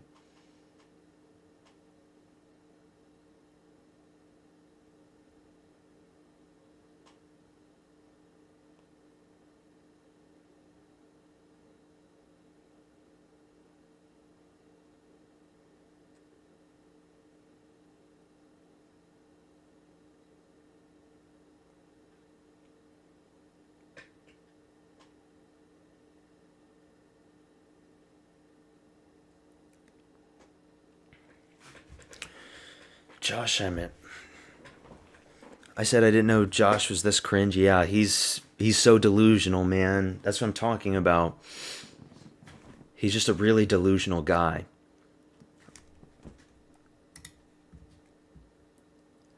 I've been saying that the money was on Yusuf Zalal by finish over Josh Emmett. He was always going to win this. Nasty armbar in round 1. I thought it would be a TKO, but he's been way more well-rounded recently. And the stars aligned for that takedown timing. Easy, yeah.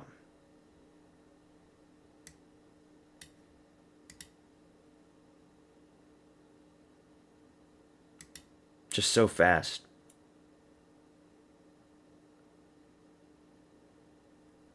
Like, what is... Please retire, Emmett. This is just embarrassing.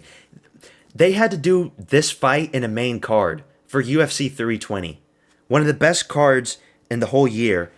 And a space was taken up just to see 40-year-old man Josh Emmett do a verbal attack against Yusuf Zalal. This should have been in the prelims. This fight should have been in the fucking prelims, man. This is a wasted slot.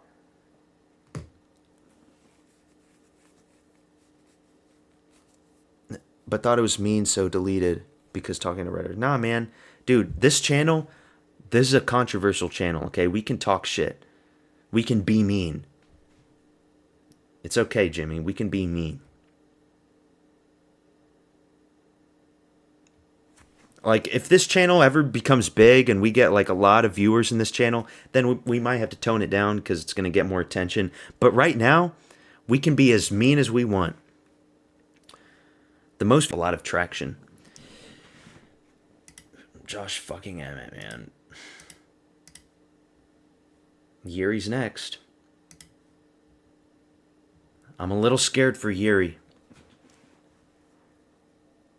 Just a little. Poor Zalal, man, he gave like 3 different acknowledgement cues to the crowd to cheer him, and they remained dead silent.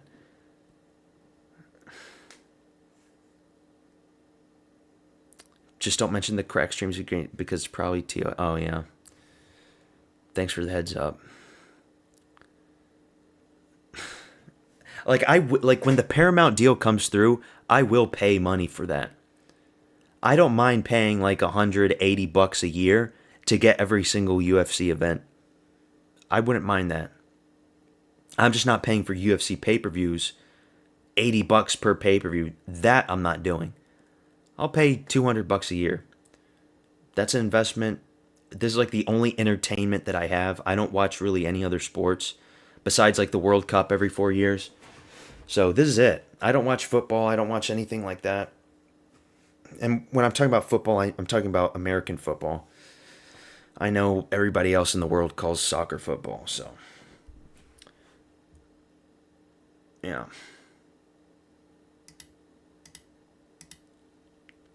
Who should Yusuf Zalal fight? Let's see, featherweight. Yusuf Zalal was rank 9. He fought rank 8, Josh Emmett. I don't want to see Brian Ortega. Brian Ortega needs to go up to light heavyweight or retire. Arnold Allen hasn't fought in a while, but I don't think they're going to do that fight. Sterling, maybe. Yair Rodriguez, that's the fight to make.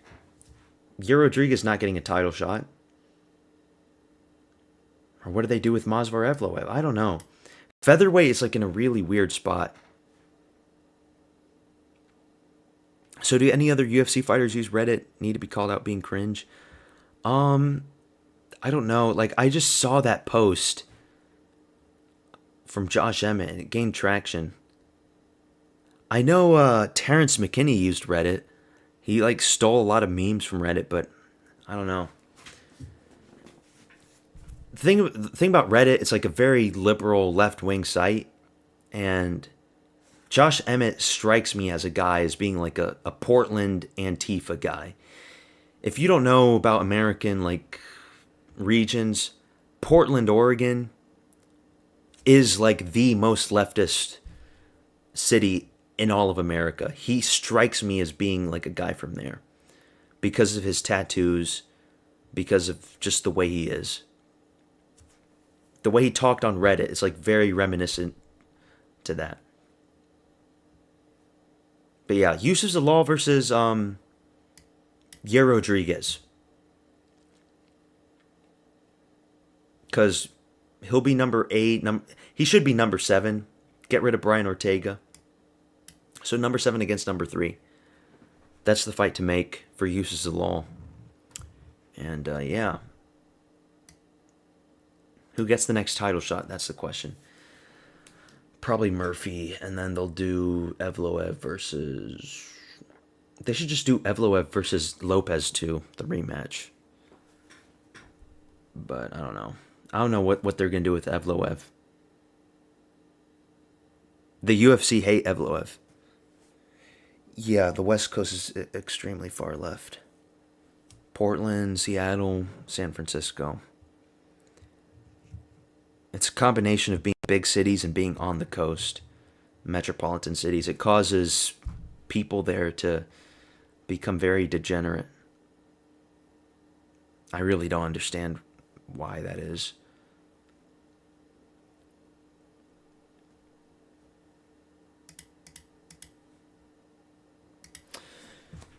We got 3 fights left.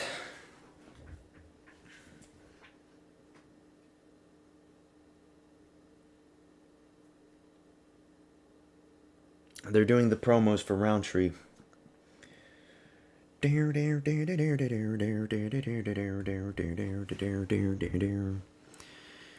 Share screen? Fuck no, I'm not sharing screen. I shared screen for like a split second when I was transitioning. I get my channel nuked.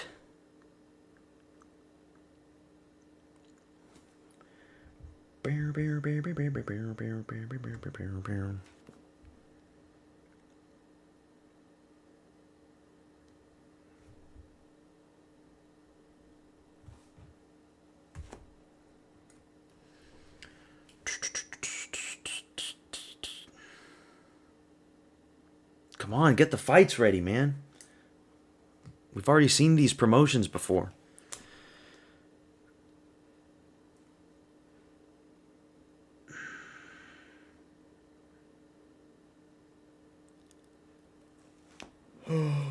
Let's look at Yuri's record since we're at it. Remember, Yuri has never lost in the UFC to anybody whose name isn't Alex Pereira. Look at all these wins, man, and Ryzen. Holy shit, he's had so many fucking fights. since 2012. And he's 32. He was fighting when he was like 18.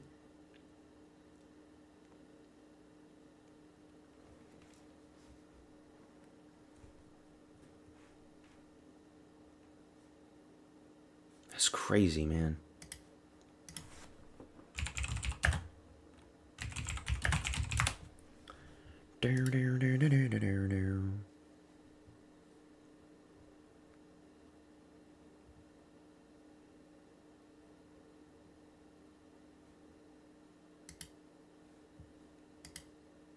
They're walking out. Khalil Rountree's walking out. He's looking nervous. His hands are shaking. He looks scared.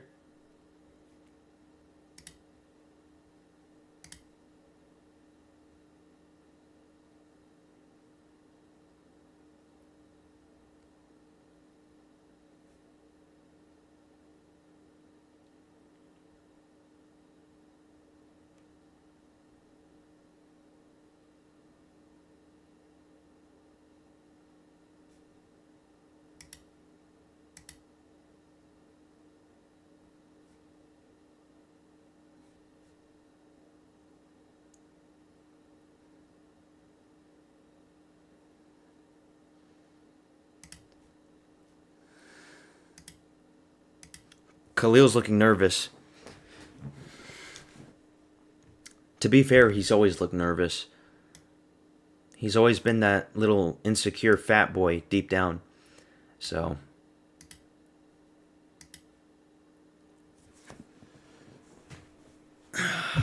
we'll see. I could see Khalil winning. But I don't know.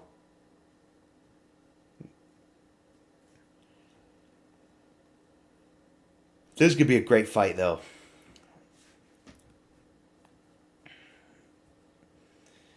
Yuri Prohaska. Don't brawl, avoid the chaos. Daniel Cormier's keys to victory: don't brawl, avoid the chaos, control the range. He's not going to avoid the chaos.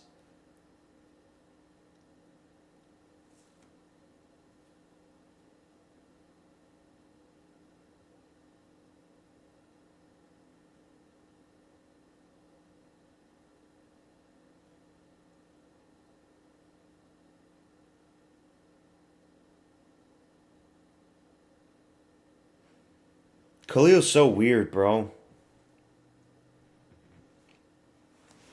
He's so weird.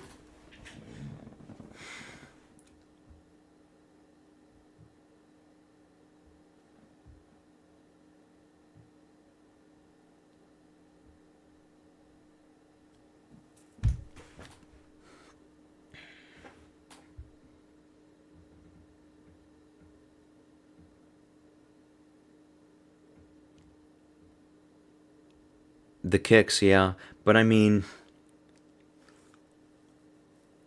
I don't know. I don't think the kicks are going to be all that important. I know he's got the background in Muay Thai, but Yuri ate so many big kicks from Rakic. So many big kicks. And now Yuri's walking out. Yuri Prohaska is walking out. He does not have the antenna. He is bald.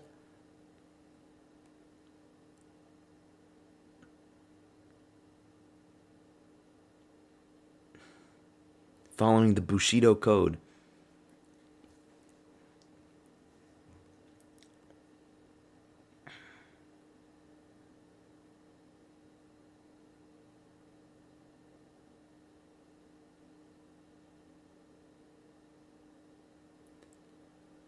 Oh, man.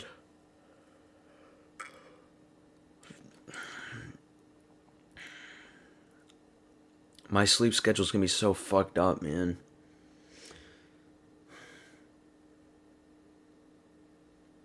I can't miss these fights, though. I cannot miss these fights. I can't miss this one. I'm not missing Merab, and I'm not missing Ankalaev.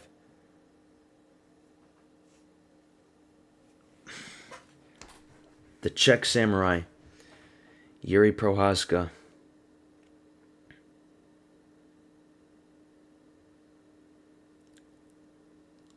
Joe Rogan's keys to victory: avoid the leg kicks, cause chaos.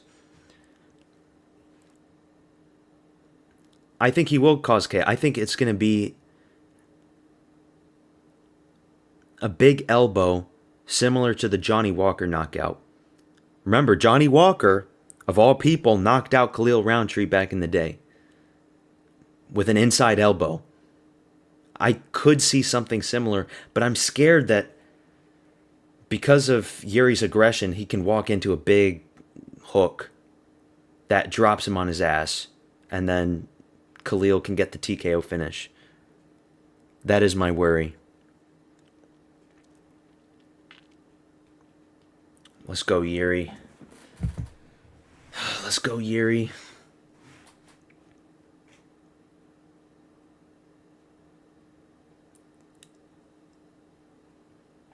Oh shit, they're looking at each other. They're staring down. They're staring each other's souls down. Fight's about to start. And Yuri has a much bigger reach, too. 80-inch reach versus 76.5 reach for Khalil.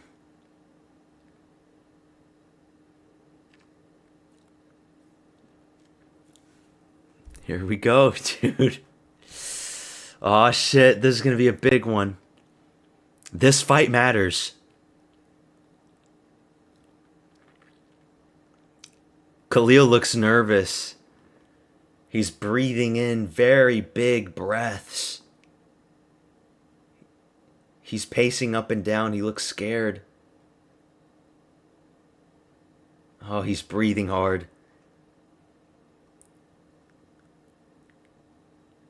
Let's go for that. Khalil Roundtree Jr.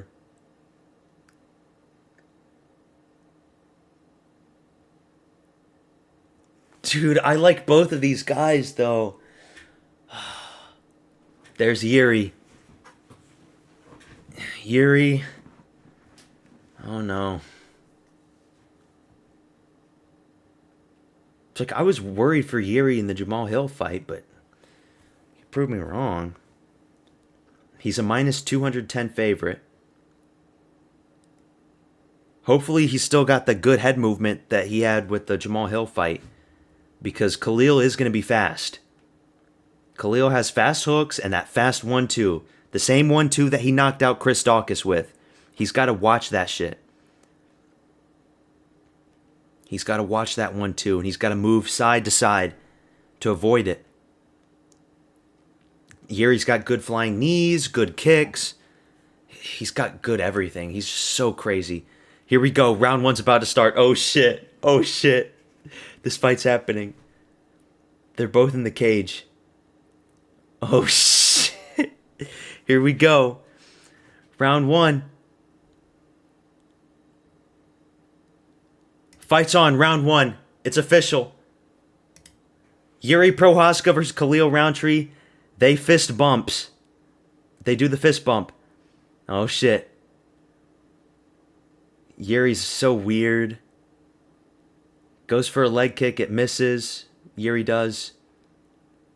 It's a 3-round fight. Remember that. It's only a 3-round fight, which means that they're probably going to be very aggressive. Not much has happened in the first 30 seconds. Yuri with his hand out. Good teep to the body from Yuri. He's going to need a lot of those teeps if he wants to hurt Khalil. Khalil is very strong. Plus, he used to be fat, so he's got the fat and the big muscles in his abdomen. You're going to have to do a lot of teeps to affect him. Because remember, Khalil, he can take a lot of damage, like in the Pereira fight. It's been a minute and not anything has happened except for that teep from Yuri.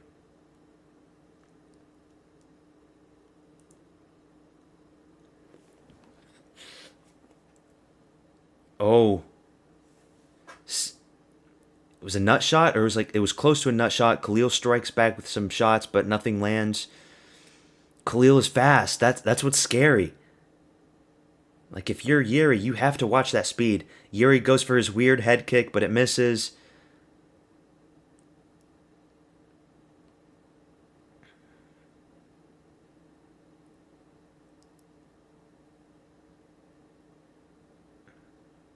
I think Yuri could go for it is intense. Dude, I haven't felt this way in a while. Like these fights where you have goosebumps on your arms and you're just like, oh shit. Dude, Khalil is so fast with those hooks, but it misses. But he's still so fast. Khalil goes for a body shot, it doesn't go anywhere. That shot didn't really do much either for Khalil. Flying knee for Yuri, come on. Like, I can... Yuri has tried flying knees before, and Yuri, he jumps really, really high with those flying knees. They stumble there. Yuri going for jabs, nothing's landing. Khalil goes for his own body shot, it lands. I don't think there's going to be any takedowns or grappling in this fight, at least not a lot. Khalil going for the leg kicks. There he goes. There's the Muay Thai. Another leg kick. He's got to be careful. Those leg kicks do hurt. Yuri hasn't done much. 2 minutes left in the fight.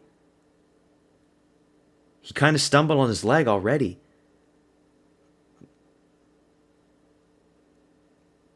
Oh no, is Yuri gonna lose?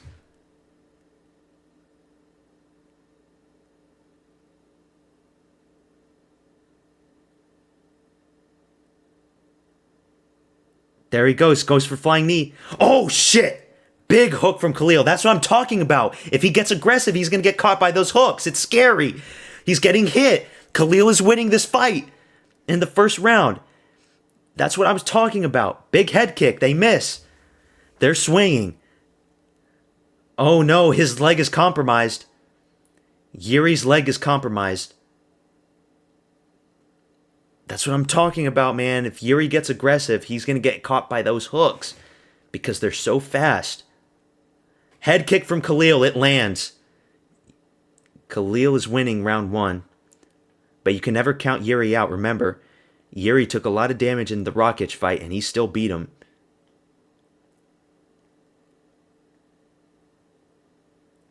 Yeah, his leg is compromised already. Like, that's why he was, like, tripping. Come on, Yuri. Put those fingers down, Yuri. No eye pokes. Good kick to the body from Khalil. Khalil is winning round 1.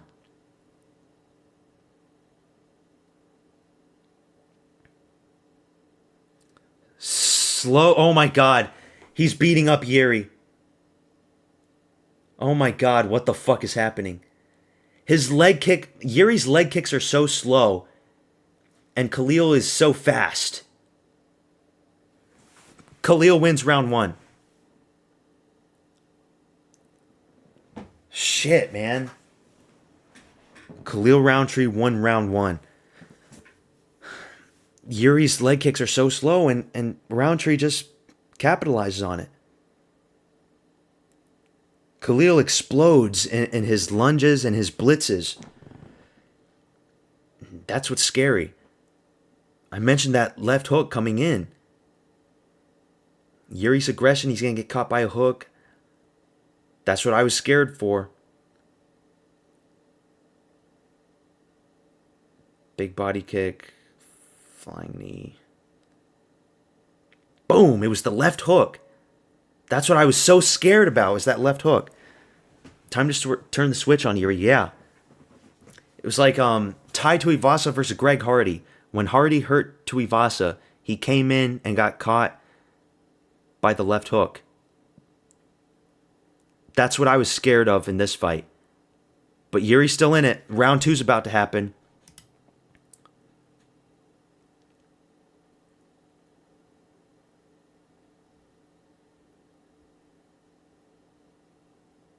Round 2, here we go. Oh shit. Big shots from Roundtree. He's so fast with those hooks, man. He's kind of like a light heavyweight black Josh Emmett. Oh, big spinning elbow from Yuri. Big spinning elbow from Yuri, but Khalil's still in it. I don't know if he's bleeding or anything. But it looked like that spinning elbow looked like it landed. But it doesn't look like Khalil's bleeding.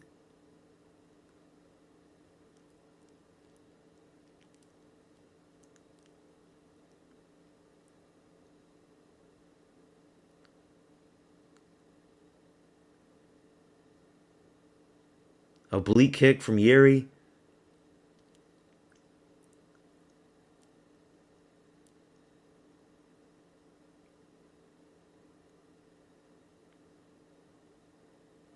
Come on, Yuri. Dean Thomas said that Yuri's legs are fucked. Apparently they are. They don't look super red. Shin to shin. Oblique kick from Khalil. Another fast check hook from Khalil that lands on Yuri, but he eats it. Khalil is already the minus 200 favorite already. This is bad. This is very bad for Yuri Prohaska.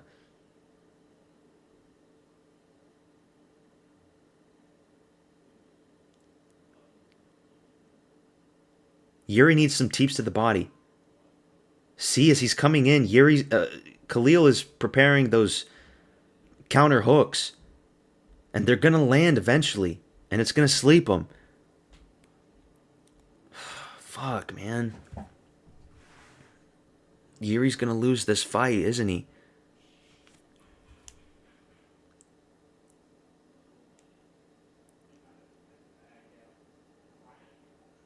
Front kick to the face. Go for it, Yuri. Like, his head kicks have been looking slow and sloppy. It's looking really bad. Yeah, a lot of feints.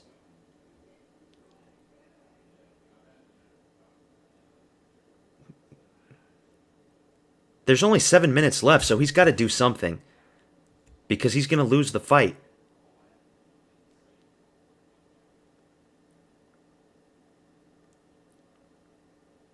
Khalil's picking him apart with the leg kicks and then the jabs. A good jab from Yuri there.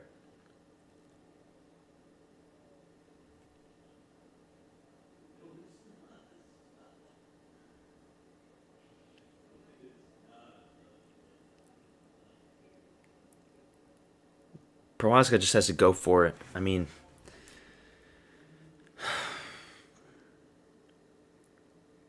there we go. Decent head kick from Yuri.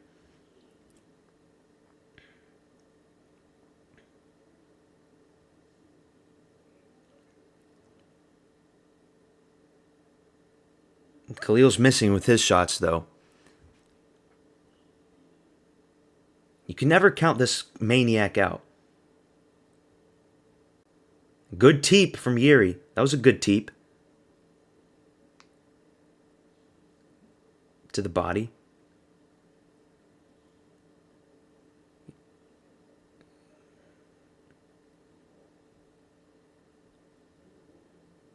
Good jabs from Yuri. That was a good left hand from Yuri. Kick to the body from Khalil. Oblique kick from Khalil.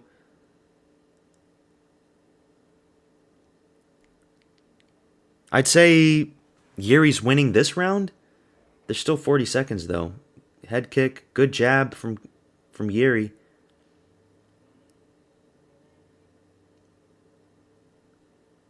Another good jab. Khalil's missing a lot of his hooks now. Another good jab.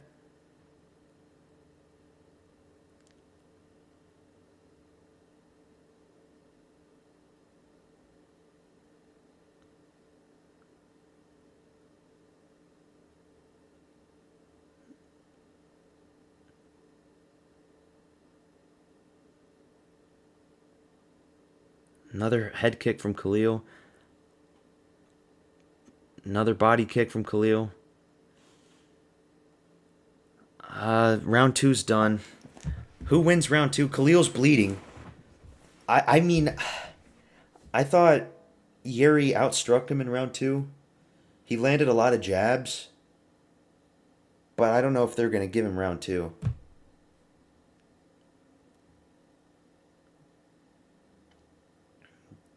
Khalil's probably winning the fight still. There's only 5 minutes left.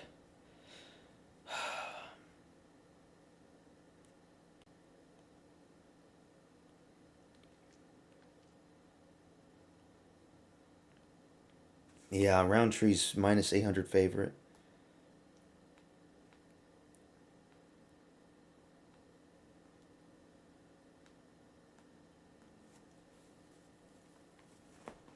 Here we go, round 3. Khalil's going to win the fight if nothing happens for Yuri. Oh no. What the fuck happened to Yuri, man?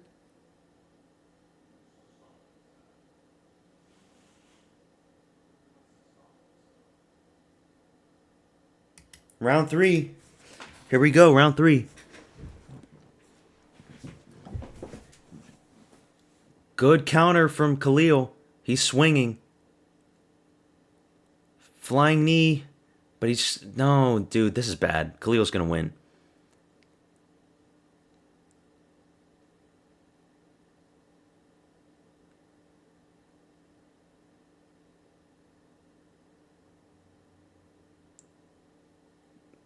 Yuri was like going for these big knees, but they're going nowhere, and Khalil's just so fast. I should have predicted this, man. I knew Khalil was fast. Fuck. I don't see Yuri knocking him out in the next 4 minutes.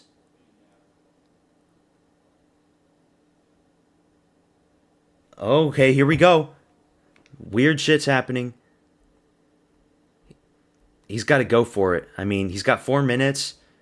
Might as well go for it now. Good jab from Yuri there. Another jab. There we go. They're swinging. Here he comes. Here's the maniac. He's coming. Oh, shit. They're swinging. He's doing crazy shit. He's being aggressive now.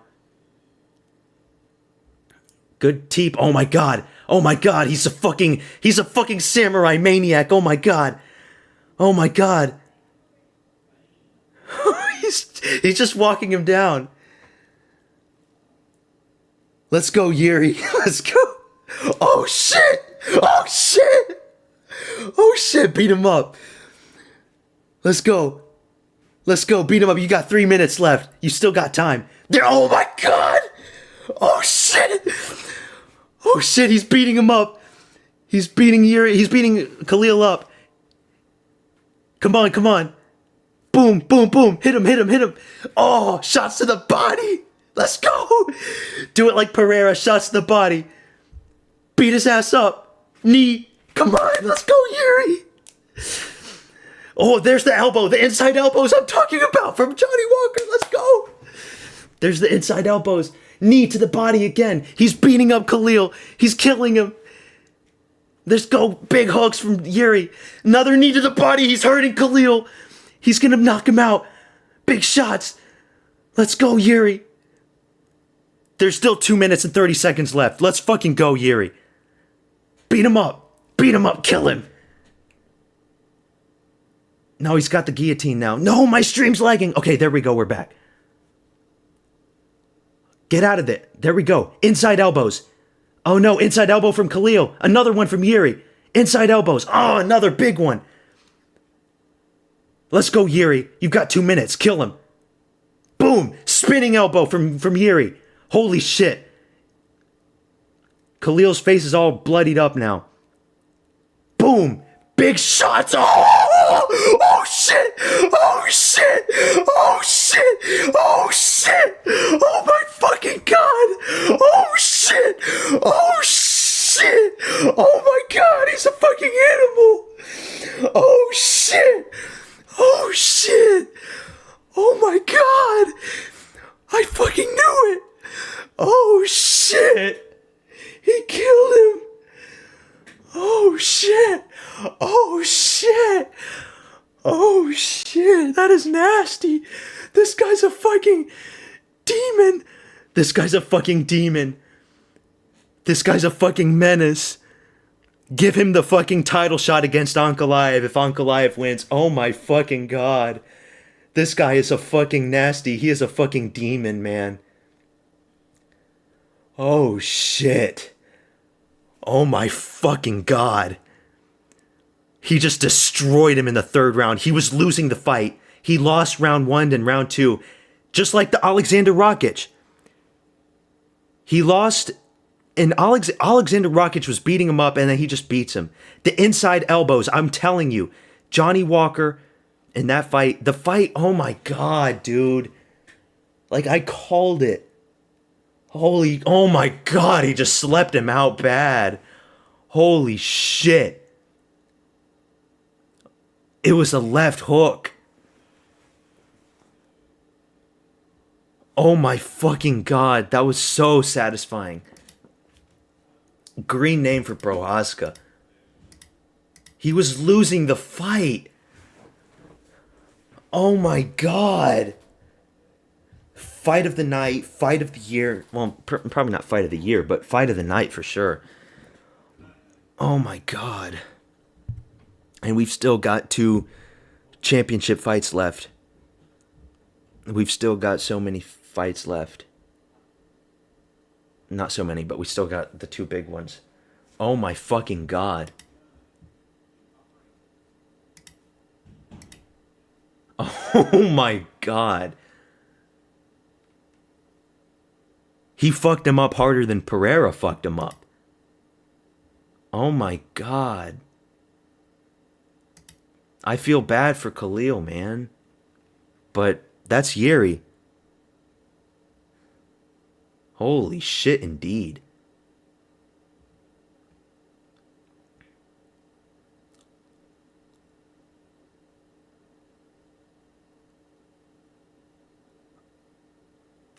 Oh my God, dude. That's so fucking nasty.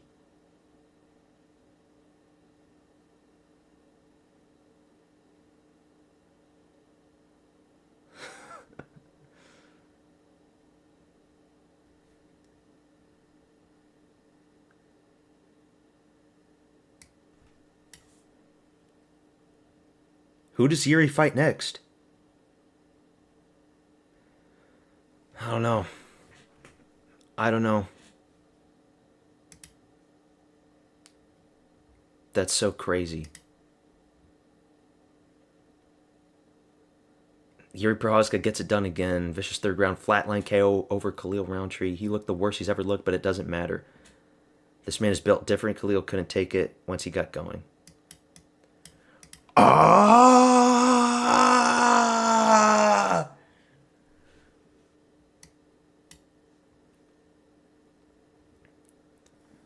What the fuck?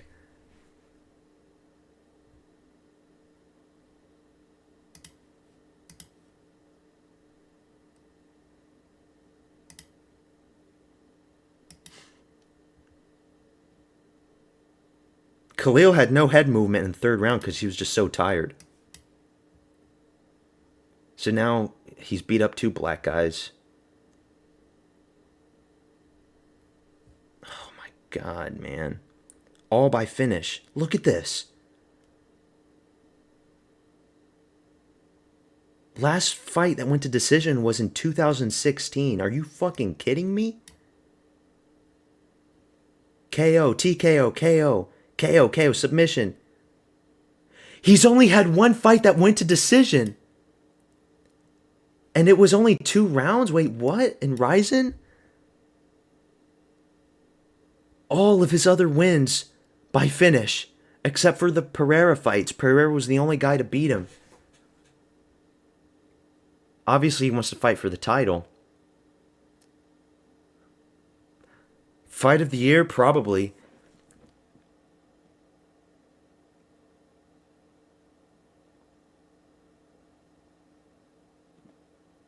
Who gets the next title shot? Yuri or Carlos Solberg?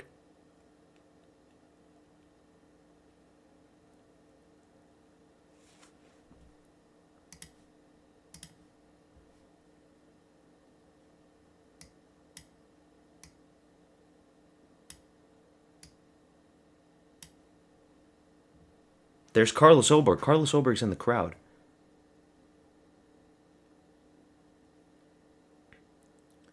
Oh my God. Yuri gets it done, man. I'm so glad I picked Yuri because I was thinking about picking Khalil. And it was looking like Khalil was going to win. You can never count this motherfucker out. I'm so glad I picked Yuri.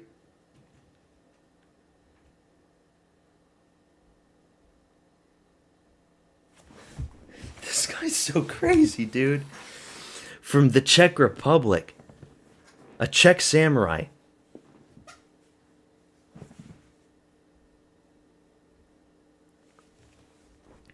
We still have 2 championship fights left.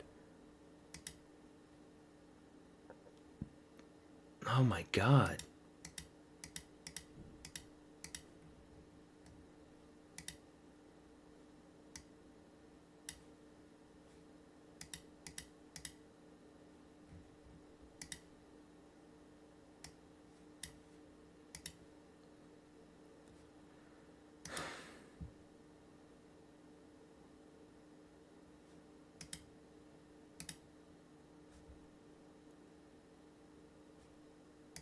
I am not eating my dog's shit. So, Merab, he's going to win. I really don't know who Yuri fights next. Let Yuri have a rest, you know? He doesn't need to fight. He doesn't need to be active anymore. A guy like Yuri Prohaska, he's getting paid by the UFC. Former champion, fan favorite, everybody likes him. He is getting paid good money. Have another 6-month break, and then we'll see from there. But they're probably going to give Olberg the title shot, I would imagine. But Yuri also deserves it. If Pereira wins tonight, they're going to give Carlos Olberg the title shot. Without a doubt. They're not going to do Yuri Pereira 3.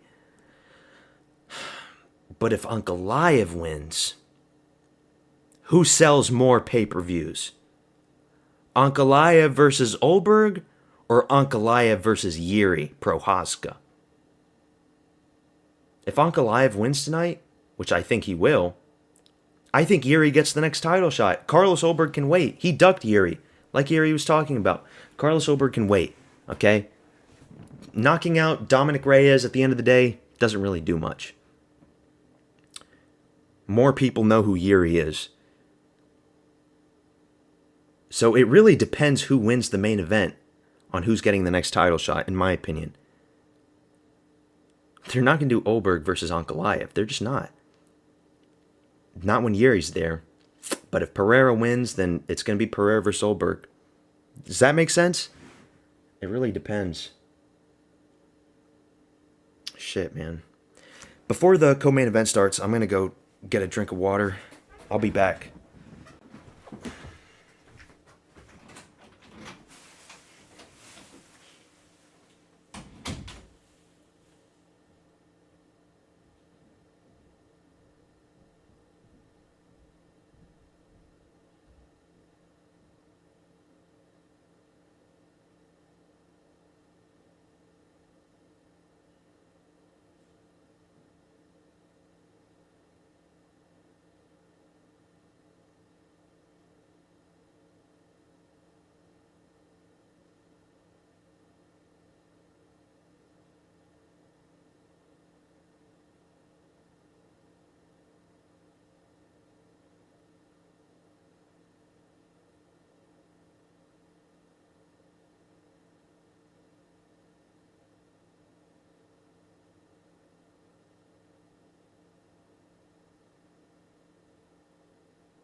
What a fucking fight, man. What a fucking fight. I can't believe that shit.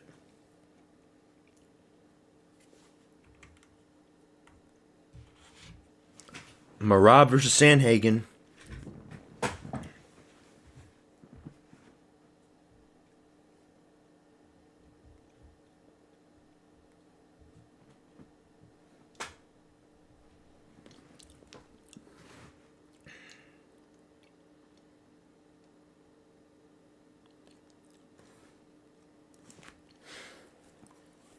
Like, Rakic in that fight, like the first round, Rakic won. He was destroying Yuri, destroying his legs and everything. But the pressure, the aggression, it's just too much for guys. Unless you're Alex Pereira. I don't get it, man. He has beaten everybody in the UFC except for Alex. Like, look at this shit. Remember Volkan Oezdemir? That was his UFC debut. He knocked Volkan Oezdemir out bad. Remember that one? Dominic Reyes, same thing. All of his wins. The submission from Teixeira at the last round. He just always comes back. Rakic beats him up in round 2 after he loses round 1. Jamal Hill, he wasn't losing that fight that much. But he just beats him up throughout the whole fight. And now Khalil. And he's 32. He's not even super old. He can probably still do this for like another 3 or 4 years before he like starts to deteriorate. Decision or sub? Honestly, I'm thinking Merab decision. Most of Merab's fights have been by decision. Remember? Like, just because you submit Sean O'Malley doesn't mean you're going to get submissions from here on out. Look at this. All decisions. 1 knockout against Marlon Moraes and 1 submission against Sean O'Malley. Knockout against Rafion Stotts. But since then, it's just decisions. 1, 2, 3, 4, 5, 6. 1, 2, 3, 4, 5. 11 wins by decision. I'm coming for that belt.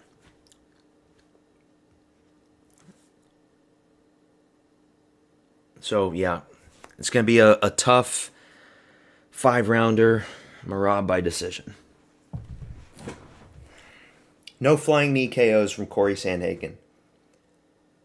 I'm not going to be eating any shit on stream tonight.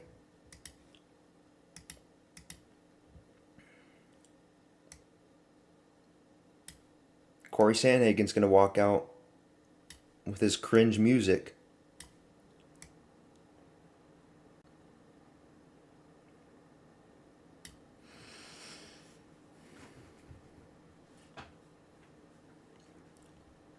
Dude, the main card so far, we're in the green. Corey Sandhagen's walking out.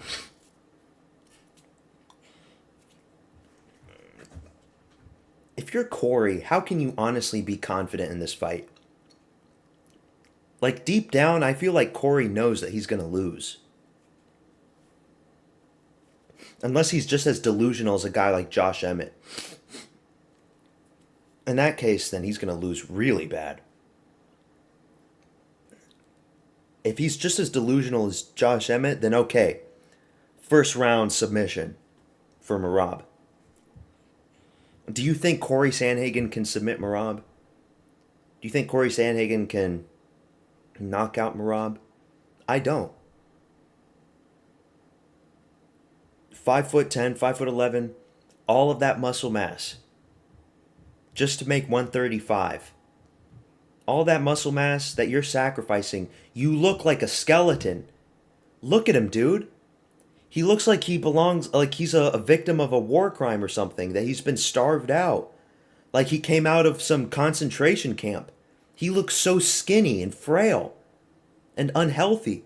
You can see his eye sockets like cave in because there's not enough flesh and meat around his fucking face. Whereas Merab, he's like 5'5", 5'6". He's like a little tank. He's got all of the muscle mass that you need to pick up a skinny guy like this and just slam him. And that's what's going to happen. I think Aljamain Sterling has prepared him for any submission threat. It's not going to matter. Oh, you're talking about Merab, yeah. Because Aljamain and Merab are teammates. Yeah, there's not going to be any submission threats from Corey. He's a pure striker. Tall, lanky striker build. He's just going to get dominated, though. I don't care how much he's practiced his takedown defense. It doesn't matter. He'll defend some takedowns here and there, but eventually he's just going to get slammed and controlled on the ground. And maybe there might be a submission for Merab. I mean, maybe. Like, Merab has been looking better and better. Even against Sean O'Malley, he was swinging. Swinging those big hooks. Here comes Merab. Merab's walking out now.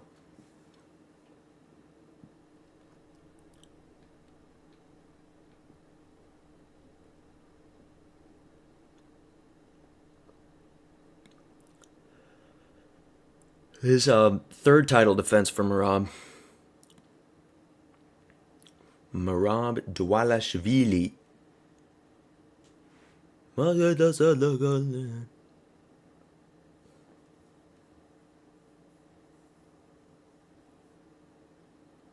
Here he comes.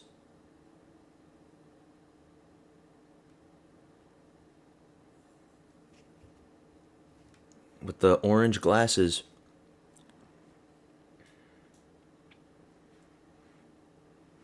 I swear to God, if Corey comes out with a flying knee and just stiffs Merab out cold, similar to the Frankie Edgar knockout, oh my God.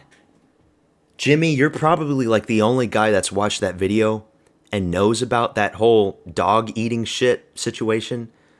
So, you better not hold me to it. You better not. I can't believe you watched that.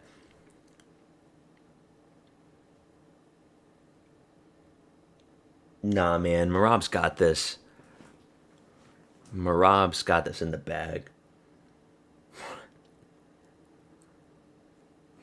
Delete the video just in case.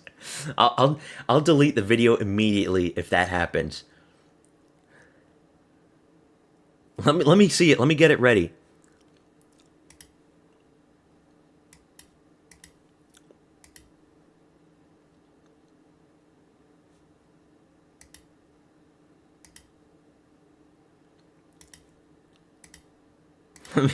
Here it is.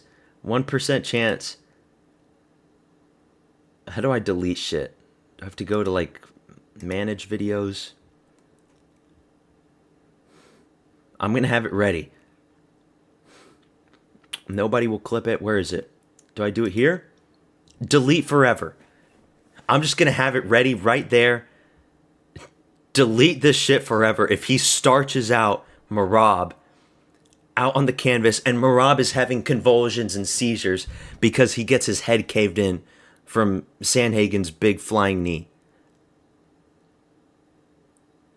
I'm deleting that shit forever if that's the case. It's there, it's ready.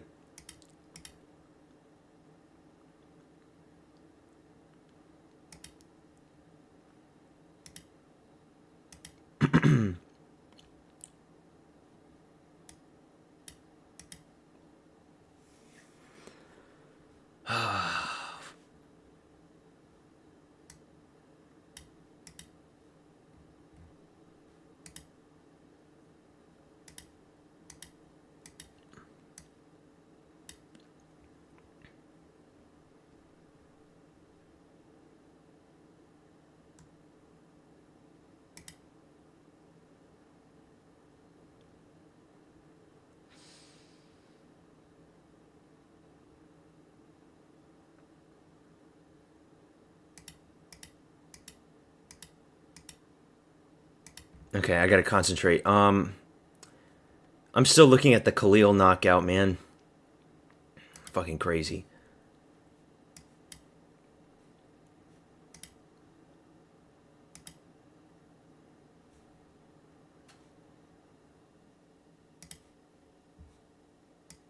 Alright, they're in the cage. Merab's already pretending to chew gum, like he always does.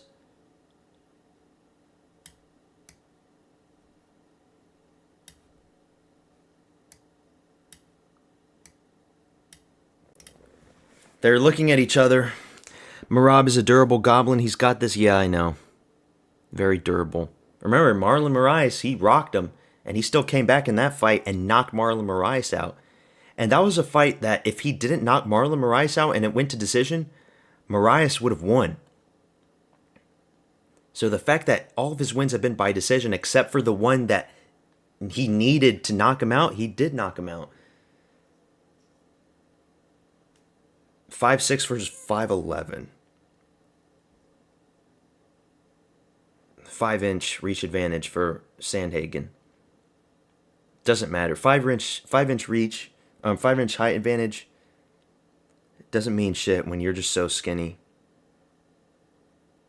Corey Sandhagen is so scrawny, dude. He looks like an Auschwitz survivor. Like when the Allies liberated the fucking camps. Corey Sandhagen came out there. Like he was out there in the fucking camps. That's how bad he looks.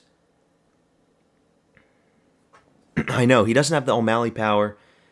He doesn't throw a lot. Like his last few fights have been very mediocre. He only beat Figgy because Figgy was injured before the fight happened and then got injured during the fight happened. Looked like shit against Umar. And remember, a long time ago,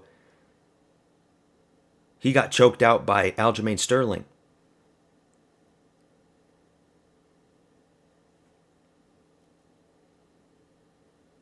If you're Corey, you have to...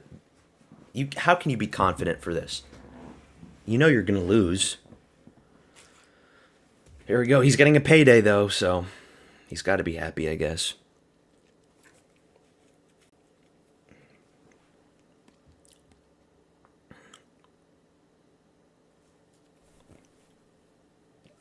Corey Sandhagen.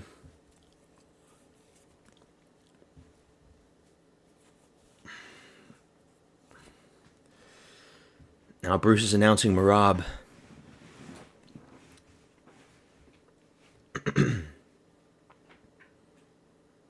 Merab is a minus 400 favorite.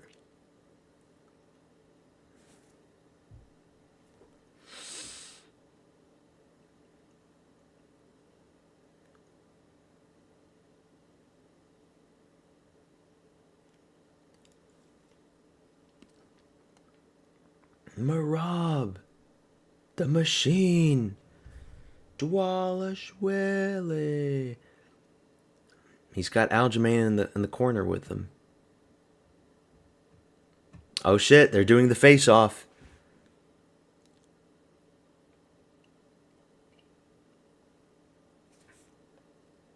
He is a lot shorter, though.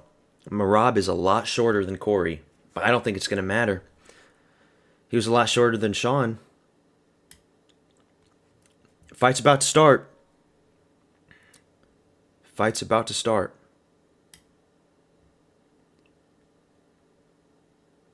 Round one. Here we go. Round one. Merab Dvalishvili versus Corey Sandhagen. It's on. Oh, shit.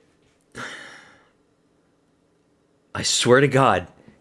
He throws a flying fucking knee. Jab from Sandhagen. Sandhagen looks so scrawny. He looks so small in there too now.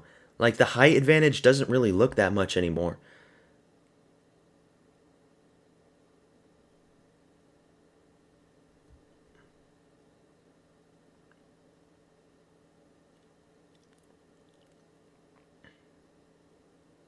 Good shots from Merab, but Corey counters.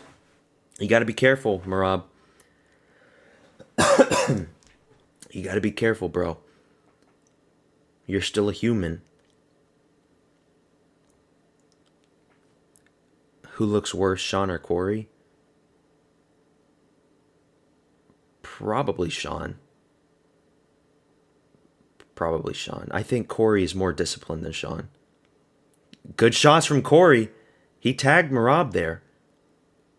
I think Corey is more disciplined than Sean. Oh my gosh, Merab is asleep. Shut the fuck up, shriveled sack. Shut the fuck up right now. Being that tall in 135. There's the takedown attempt from Merab. He doesn't get it. He goes up top with some hooks.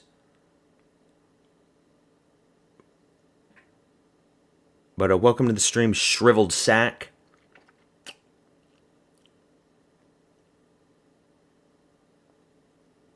Oh, good shot. Good hook from Merab. Goes for the single leg. But he still doesn't get it. Oh my god.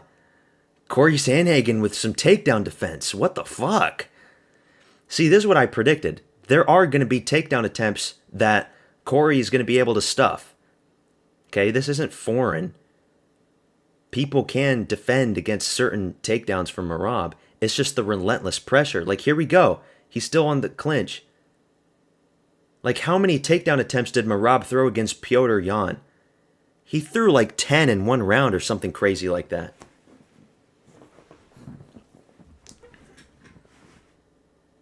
But they're in the clinch, up against the cage.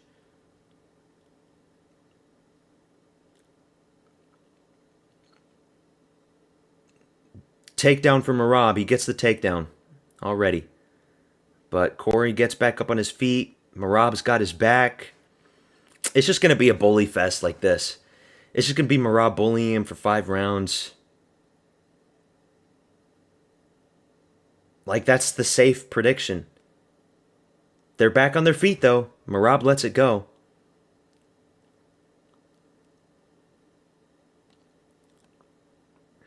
Oh, shit. Be careful, Merab. Corey Sandhagen looking with some shots. Leg kick from Corey. Another one. Uh-oh. Ruh-roh. Merab with a big swing and a miss.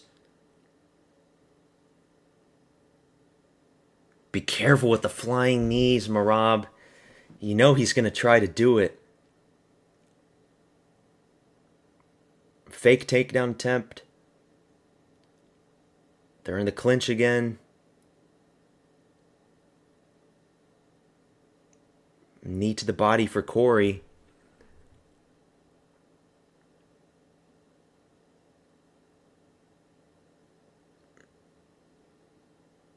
Corey's looking a little better than I imagined.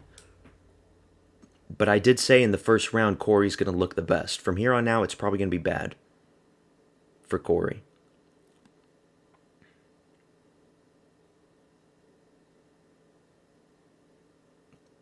Go for a head kick or something, Merab. Do something they least expect. Oh, he tried it. Corey tried the knee.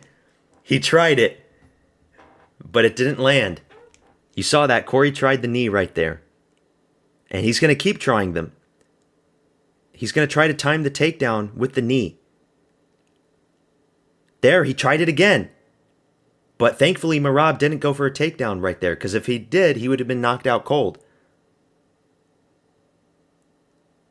Those Sandhagen knees are very deadly. He tried it twice in the first round. Okay, round 1's done. I think Merab win. I think the judges are going to give round 1 to Merab just because of the takedown. Round 1 for Merab. Corey looked decent though. So that's 2 knees he tried. That's scary because he's going to keep trying them.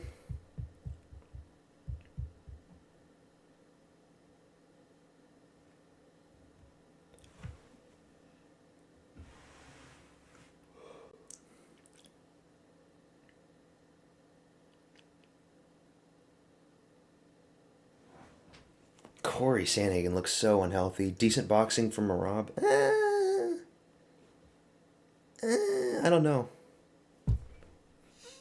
A lot of swing and a miss shots.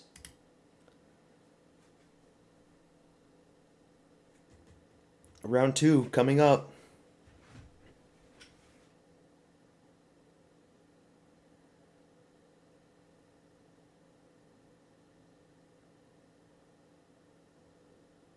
Round 2, here we go.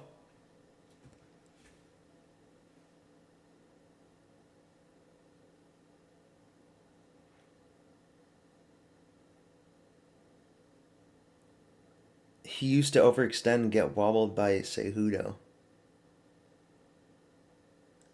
Merab goes for another single leg. Is he going to get it? Oh no, dude. He doesn't get it yet. Up against the cage.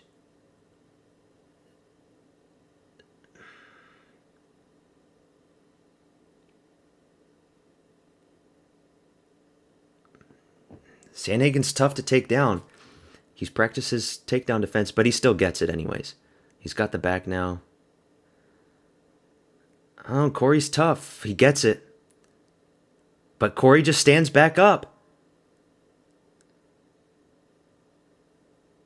Corey keeps getting back up from the takedowns.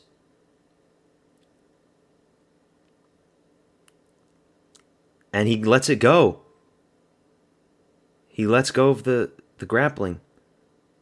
Uh-oh. Is Corey bleeding? I think Corey's bleeding on his nose. Or I don't know. Is he bleeding? It looks like he's bleeding. There's blood coming out of Corey's nose or his eye or something. Uh-oh. Good shots from Merab. There were some good shots. He went for another flying knee there. Oh, Merab's beating him. Merab's beating the shit out of him. What the fuck? Oh my god. Merab is knocking him out.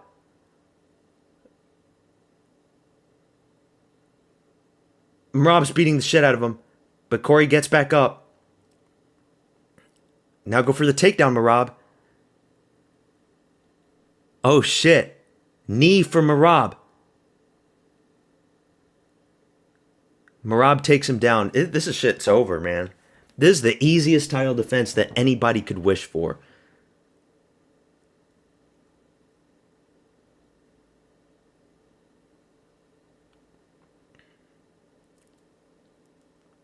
Do not stop the fight, motherfuckers. Marc Goddard was like about to stop the fucking fight. Marc Goddard was looking, he was ready to stop the fight, that motherfucker, that cunt. Do not stop the fight. Oh, takes him down. Like a suplex lateral drop kind of takedown. And now just beating on Corey's face. But Corey stands back up. Corey's got those long legs. Another takedown.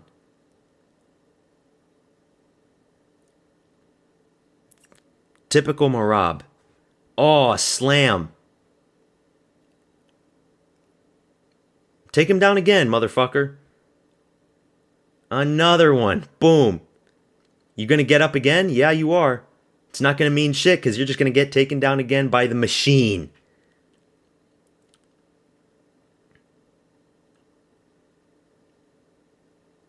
Uh-oh.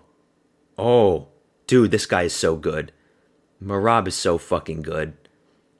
Now he's gonna finish him with the grounded pound. Finish him off. Get another KO on your record, Merab. I know, it is bullying. This is just sad. People were actually picking Corey to win? Really? Big shot from ground and pound shot.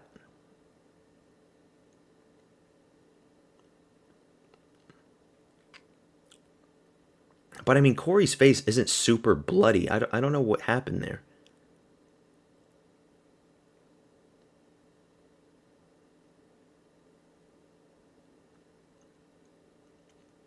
Merab's got his back, but Sandhagen stands back up. Take him down again. That's what he does.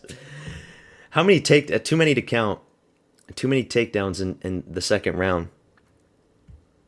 From the UFC fighters pick, only Cejudo and Usman pick Corey. Cejudo's a fucking dumbass. Cejudo's the biggest dumbass in the sport. Besides Chael Sonnen. Horrible retirement decision. Just a complete dumbass.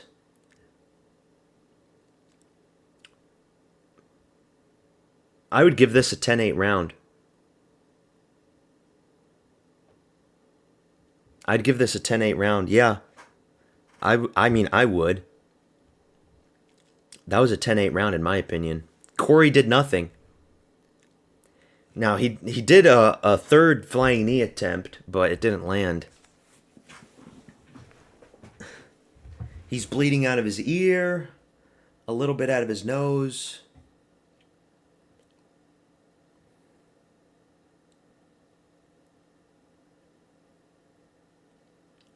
Yeah, Marab with the striking. Oh shit, he knocked him down.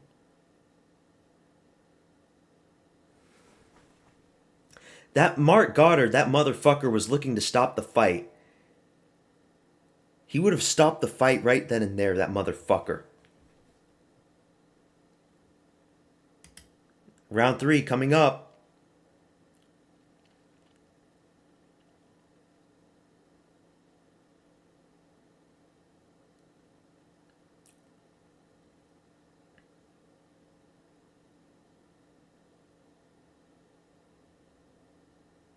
Round 3, here we go. Here we go, round 3. Is he the worst famous ref? Yes, he is. Well, not the worst in terms of like horrible decisions, but Mark Goddard is just notorious for stopping fights early.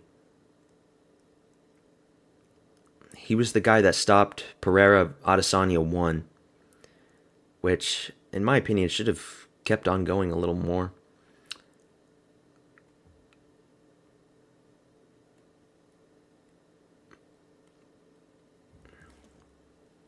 Merab going for more striking, going for the single leg now, switch to a double leg.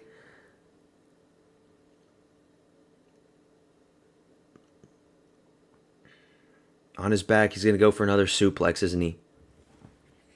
How do you even defend against the suplex?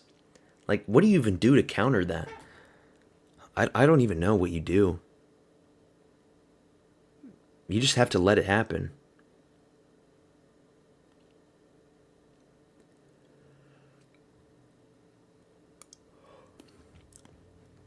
They're back on their feet.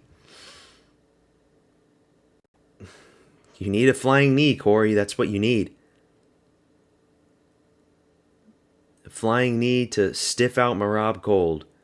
Don't fucking jinx it. Don't fucking jinx it right now. Not when Merab's winning.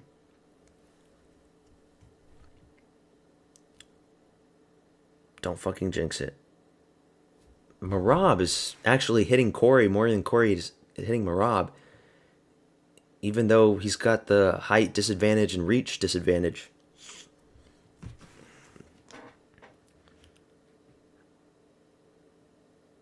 Come on, Merab. Get a knockout. Merab is out jabbing Corey. Going for another single leg again.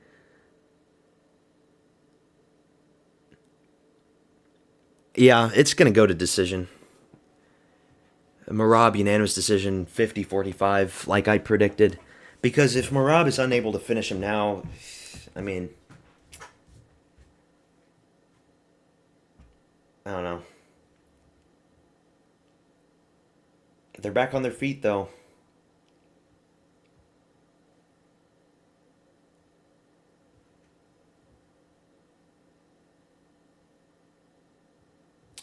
I think Merab should learn how to throw elbows.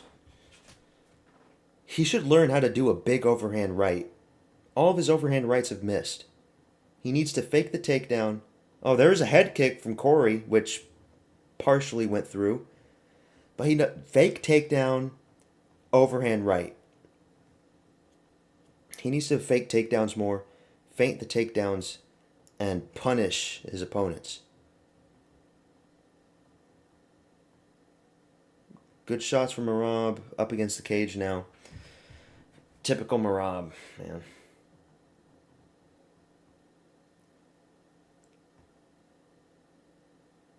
Tries to trip him, gets him down. Now get on his back, get the body triangle, and get the rear naked choke.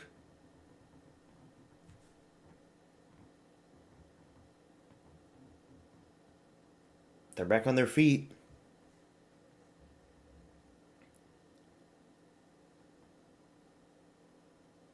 Uh-oh, Sandhagen. Sandhagen's throwing back. Uh-oh. Uh-oh.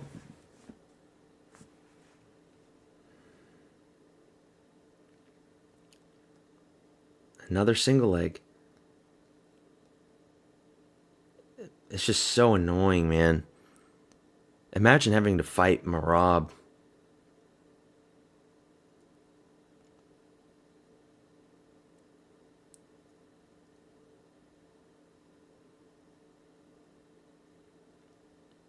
And now he's just kneeing his fucking leg.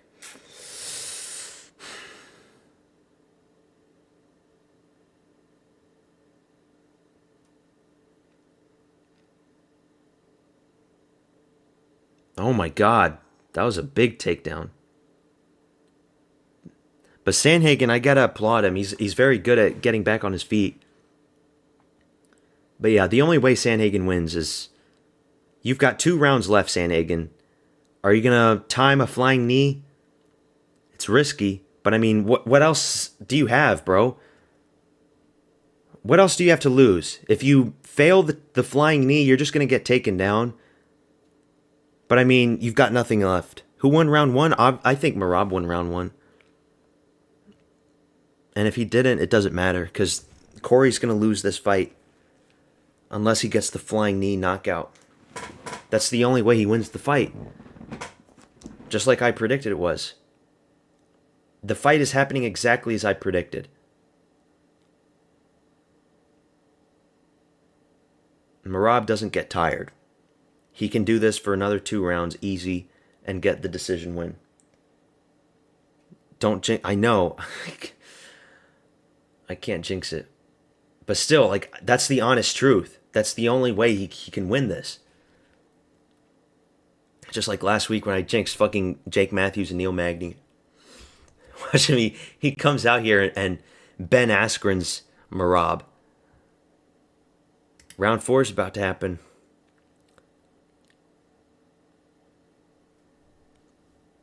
Here we go. Round 4. Don't throw flying knees, Corey. You hate flying knees. Remember what you did to Frankie Edgar? That wasn't a flying knee. That was just a Kimura. That was a scissor sweep into a Kimura. Good jab from Merab.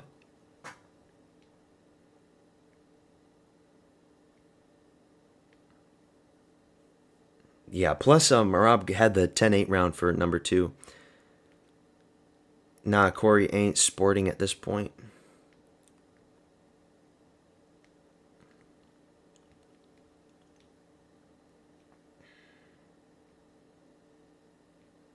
Sandhagen's got nothing. These leg kicks are so weak, they do nothing for Sandhagen.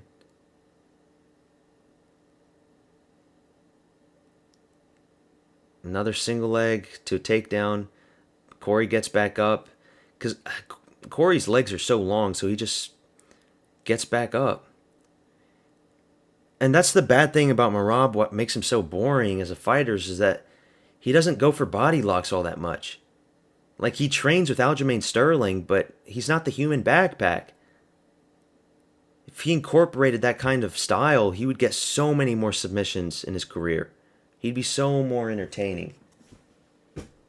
He just gets takedowns, but doesn't really do much with it.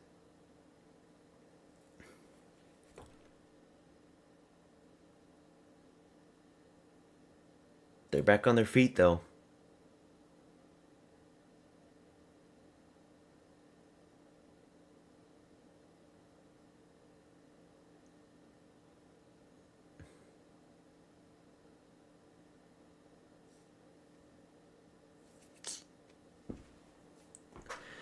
Fight's boring, as I expected it was. Merab's going for some big punches now. It's not going to go anywhere.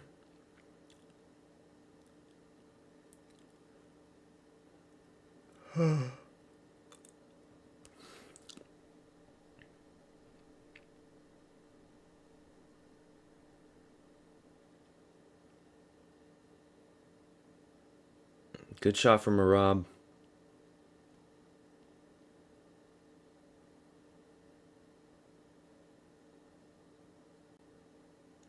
Like, Merab doesn't have any finishing.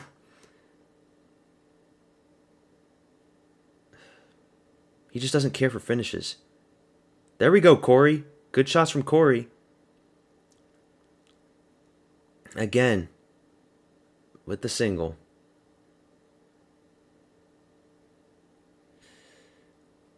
Was Corey only gotten finished by Sterling? I believe so. Yeah, I think it was only Sterling.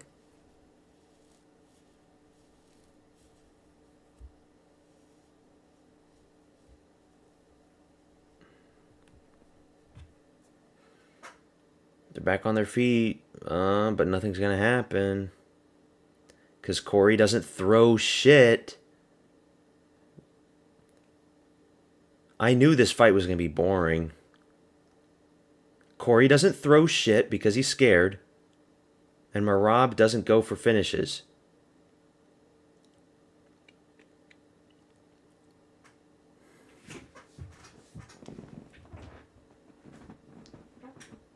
Oh! Good shot from Corey, but Merab's still in it.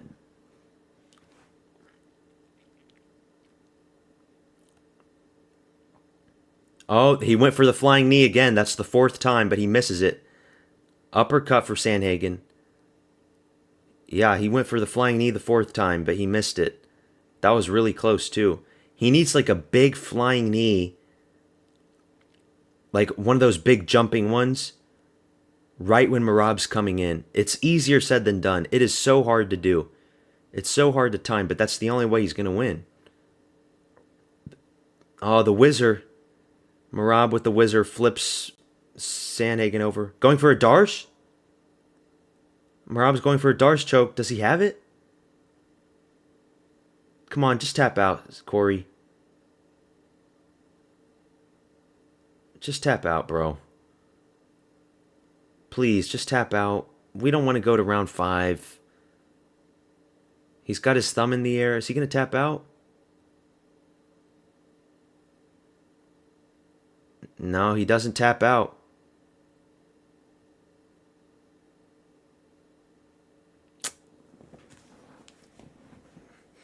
Merab 50-44. 50-44 for Merab.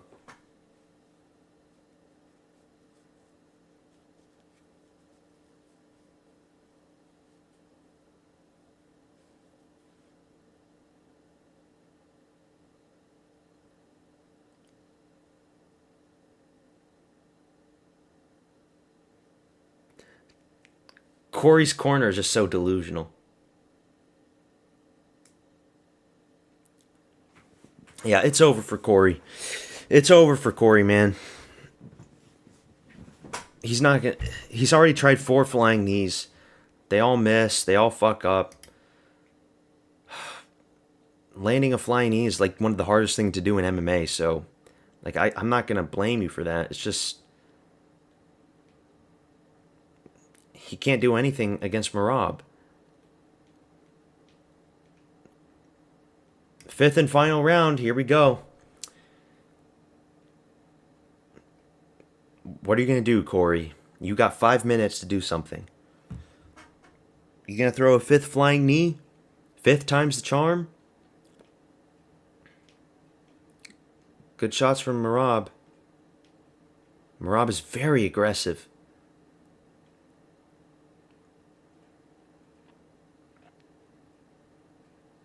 Oh, he just takes him down.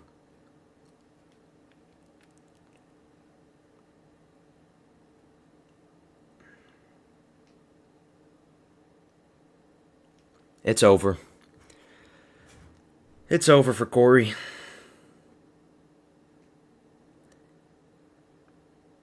You're sacrificing all of the much needed muscle mass you need to fight against a guy like Merab. Why did you even want the title shot? Was it for the payday, or was it because you delusionally believed that you could actually beat Merab? I don't know what it was, Corey. It's probably just for the payday.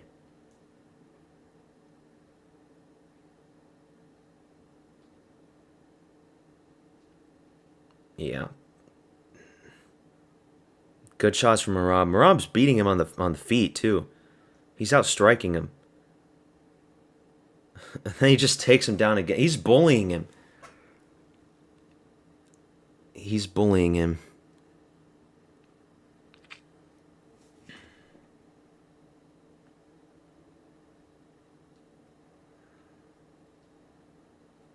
I guess the Petr Yan rematch is next.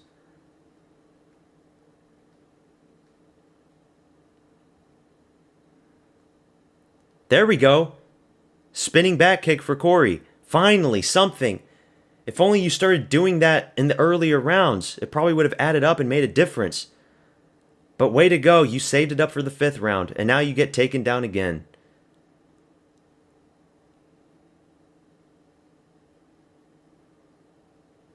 Another takedown. Suplex takedown. What can you do about those? Nothing.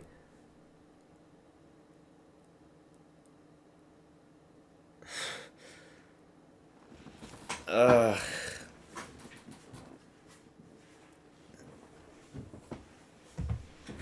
I mean, we've had a lot of good fights. We had Joe Pyfer and Khalil, Roundtree and Yuri.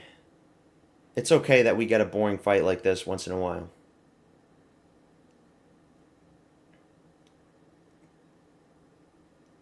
He's trying to go for the heel lock.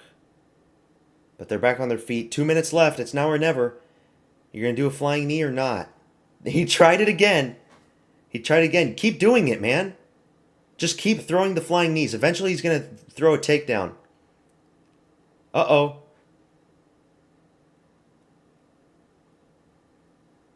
He tried to do another one. Here we go. They're throwing shit now. Let's go, Corey.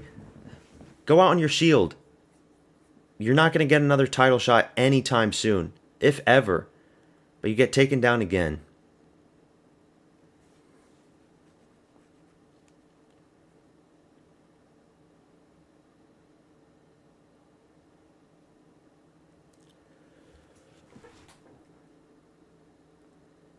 "18 takedowns. And now Corey's bleeding.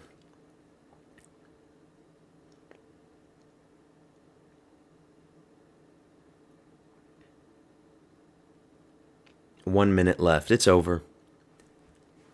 It's completely over.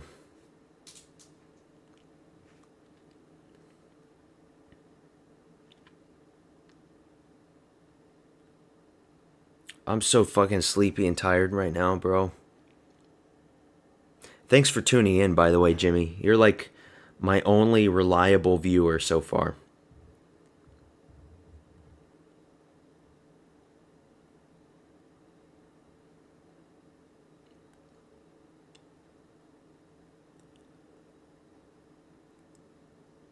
Another takedown, man.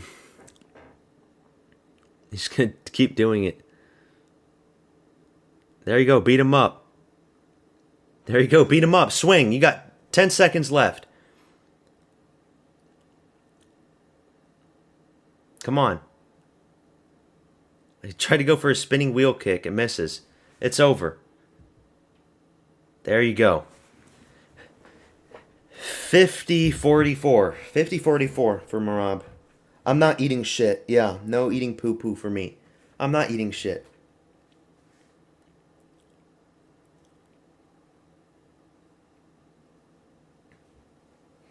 Nobody's beating Merab. The only thing that's going to beat Merab is him aging out. Green name for Merab. We're doing good so far. We're doing good in the fights that matter. I know. Look at all the green. We're doing good in the fights that matter. We got a lot of fights wrong at the bottom. Who cares? The fights in the early prelims, I'll be honest, I don't put a lot of attention to them. I don't put a lot of brain power into them. So it doesn't hurt as much. But the fights on top, this is what matters. Now we got Ankalaev.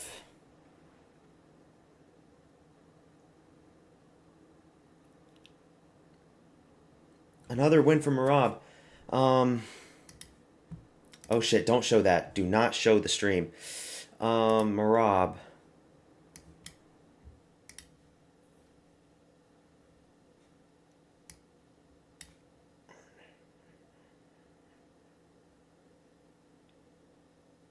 "14-fight win streak?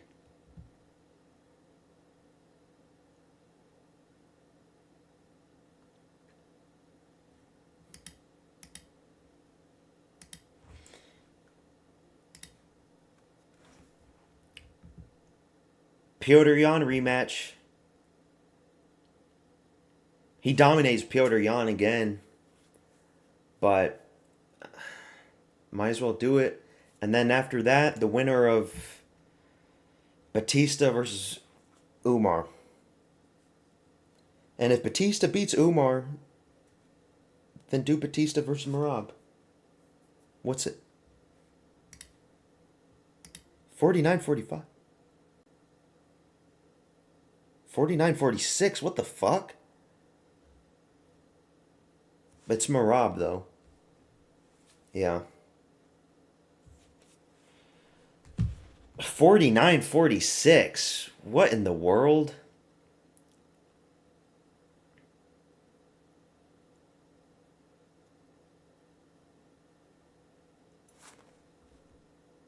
Merab gets another title defense. He'll be 35 in January.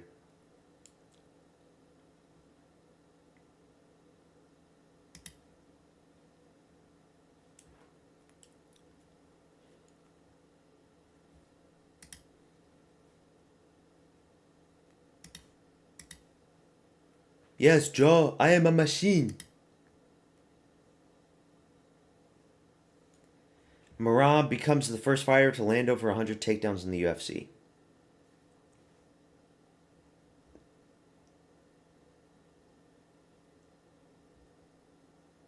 But hey, takedowns that achieve no damage are really fun. Guru is salty. Guru is salty. As am I, but whatever.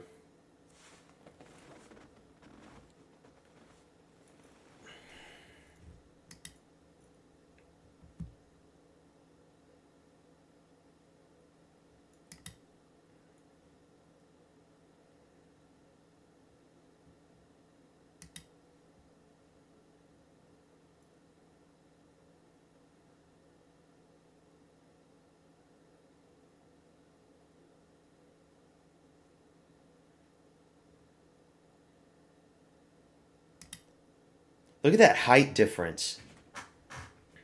5-inch height difference.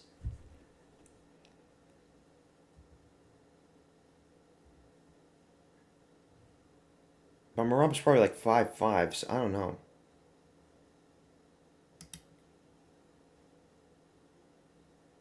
Here we go.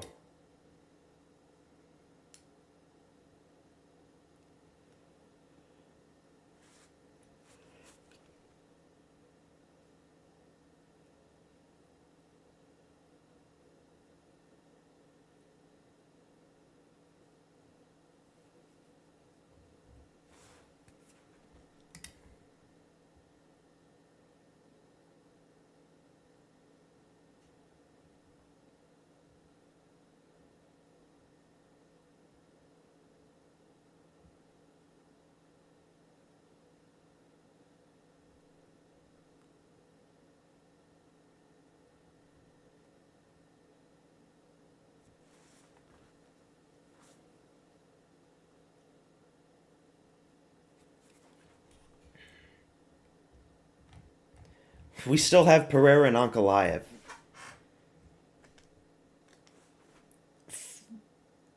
He probably will be the first if they give him a shot in December. I don't think they're going to put him in December, though. 2 months from now? Come on. It would be against Petr Yan.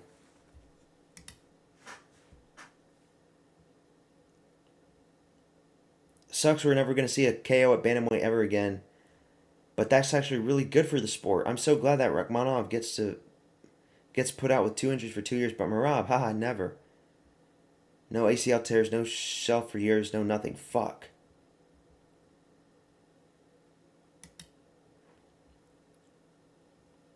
They gave round 4 to Corey? And round 1 to Corey.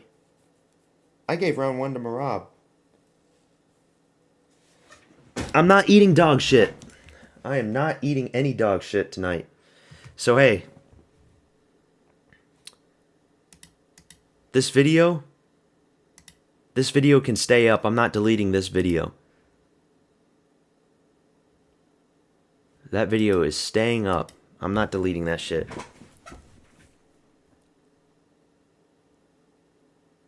And I just hit 100 videos too.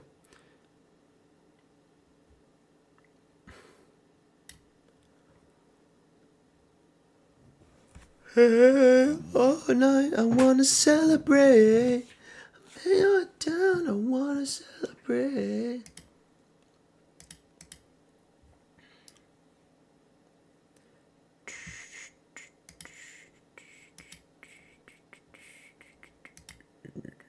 That's his third title defense.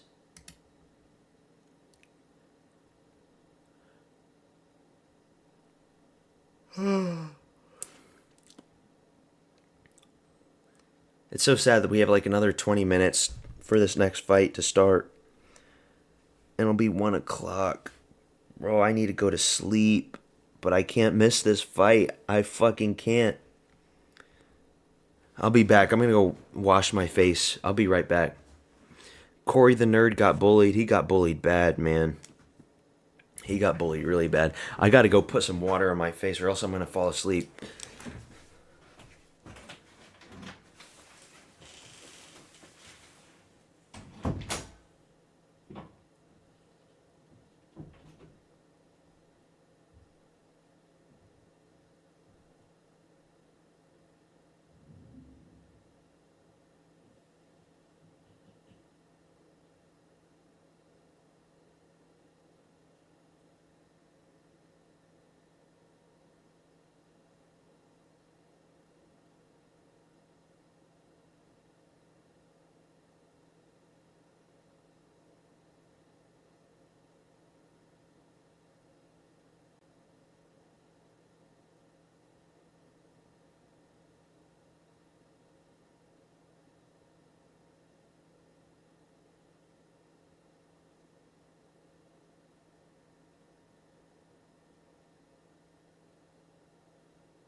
been undone, I wanna celebrate.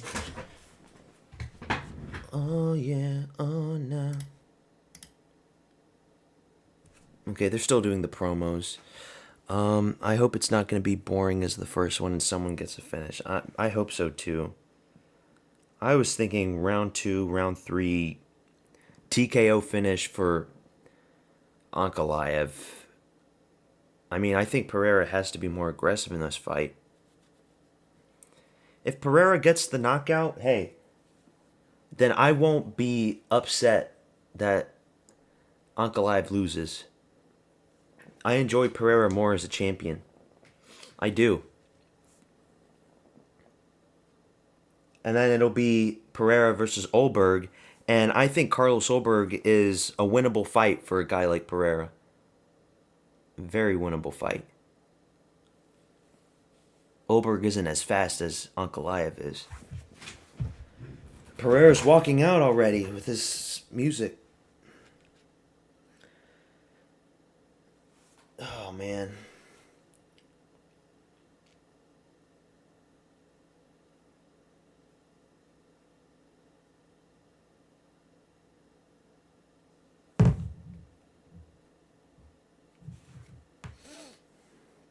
And he's walking out.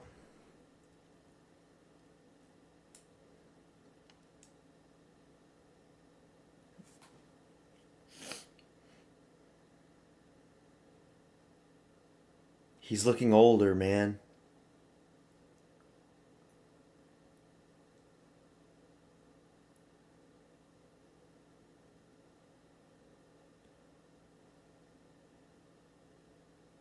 He's doing his walk.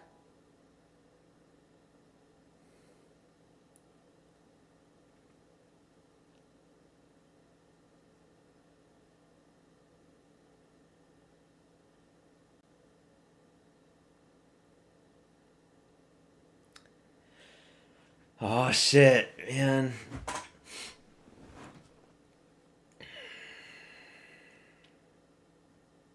I'm so nervous for this fight. I am so scared for this fight.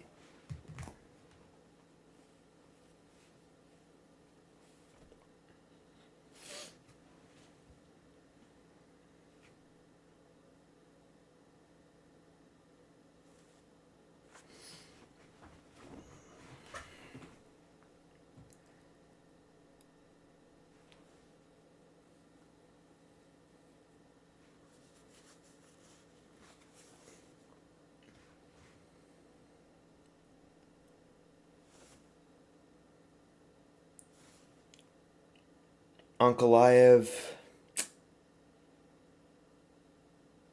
I did make that video talking about how I don't see Ankalaev getting knocked out, and I don't. If Blachowicz, Santos, Pereira, all these guys that Ankalaev has faced against, if not one of them has been able to break that big, giant, Semitic beak of a nose that he has, then that just goes to show how good of a boxer and striker that Ankalaev is. And he's well-rounded. Pereira isn't well-rounded. He's got big power, but he doesn't have takedown defense.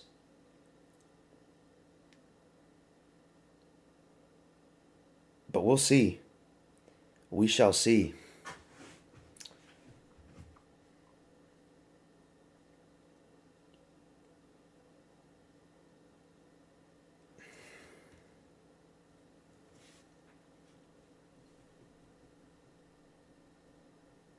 Let's get Ankalaev walking out. And look, I don't like Ankalaev as a champion.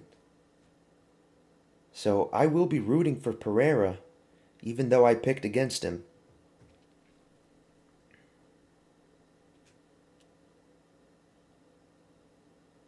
But if Pereira loses this fight,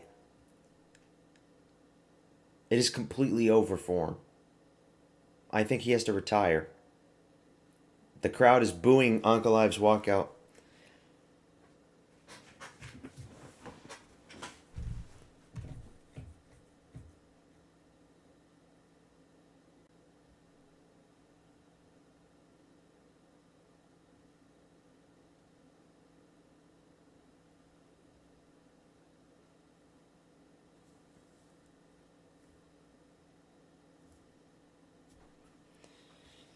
Here we go, man.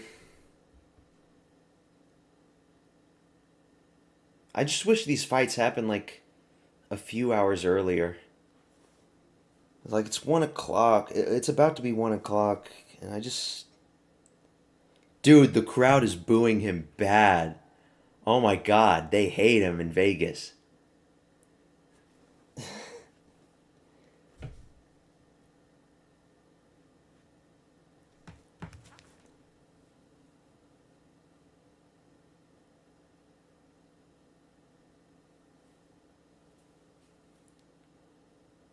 They hate him really bad in Vegas.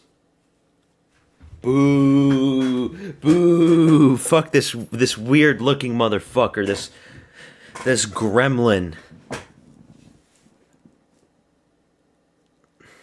Looks like he could be a troll in the Witcher universe or something.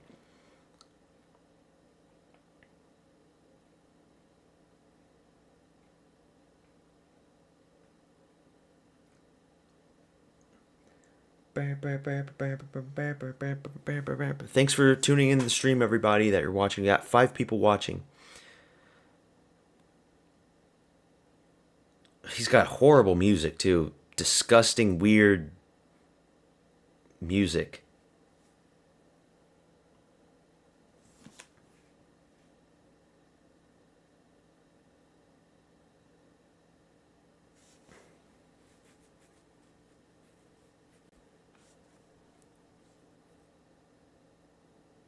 Is that Kuniev? He's got Kuniev with him. He's got Rizvan Kuniev with him.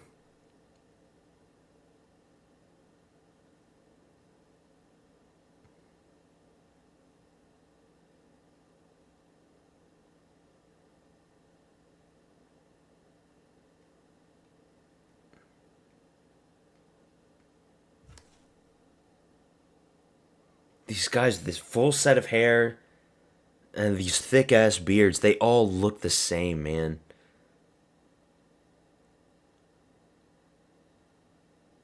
Third longest active UFC unbeaten streak, 11 wins by knockout.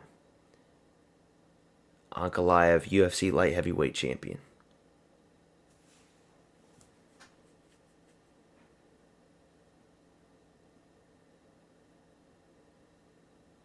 And Carlos Holberg's in the crowd too.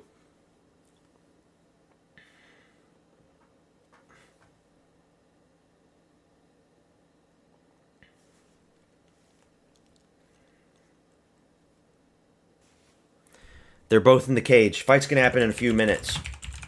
Be prepared. Some of your guys' streams might be a few minutes before mine.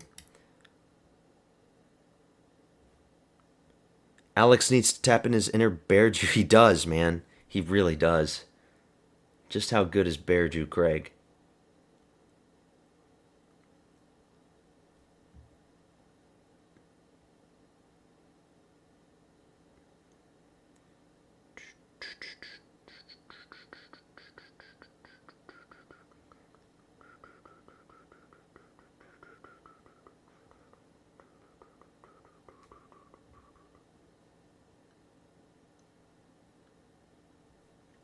Bruce Buffer giving the introductions.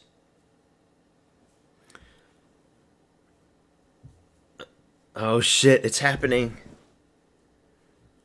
They're both in the cage. Dude, that fucking ugly nose, man. And now Pereira's just staring him down. You don't have that same aura, Pereira. You lost. You lost to Ankalaev. He's gonna knock him out, isn't he? Why do I feel that Pereira's just going to knock him out? It can happen. Pereira could knock him out.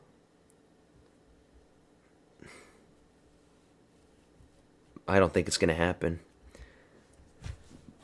Ankalaev is that guy.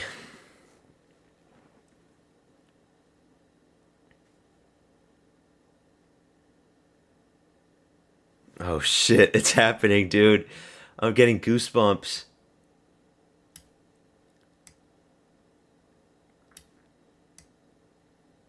Oh shit.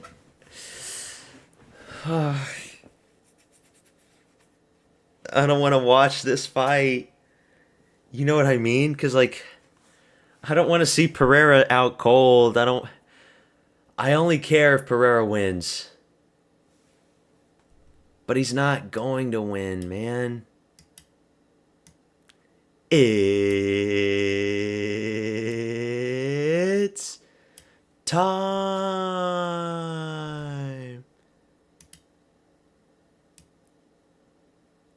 Oh shit, it's happening. Light heavyweight champion. Oh man.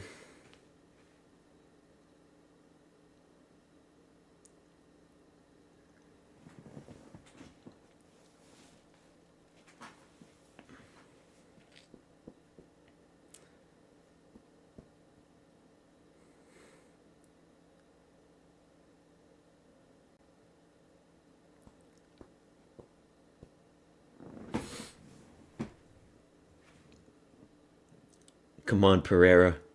It's now or never. This is your last chance. Is he gonna do the one and only? Nope. Bruce Buffer announced Alex Pereira as the one, the only in the last fight, but not for this one. He doesn't deserve it, to be honest. It was too soon, and he lost. Now they're introducing Ankalaev.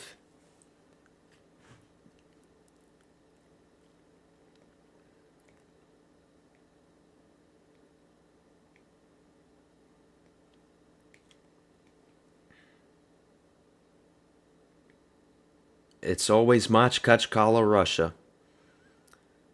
Dagestan.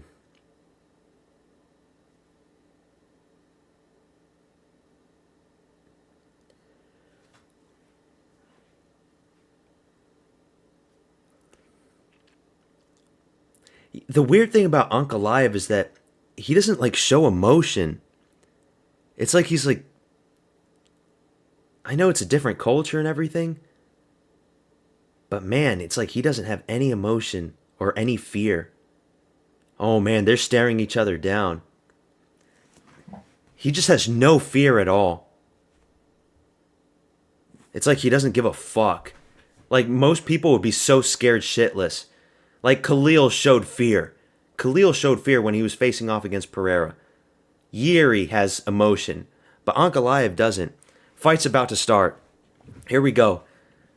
Round one's about to start. Oh my god, it's happening. Round one is official. Oh my god, Pereira, very aggressive right off the bat. Oh shit. Oh shit. He came right off the bat. Very aggressive. Be careful. Pereira is so aggressive already. He is very aggressive off the bat. He's got to be careful. He's going to get taken down or countered, or he could get a knockout. Who knows? Leg kick from Pereira. Ankalaev coming back. Some shots. Tries to check the kick. Oh shit, this is a different Pereira. He's got different shorts too. Those look like different shorts. I don't remember the red part. Thank God, not a boring fight. Hey, don't speak too soon, Jimmy. Don't speak too soon. We don't know yet. Oh, big shot from Pereira. Ankalaev goes for the takedown. Oh my God, Pereira's on top. He's beating up Ankalaev. Oh my God. Oh my God. Do not stop the fight, Herb Dean. Do not stop the fight. Do not stop the fight. I swear to God. He stops the fight.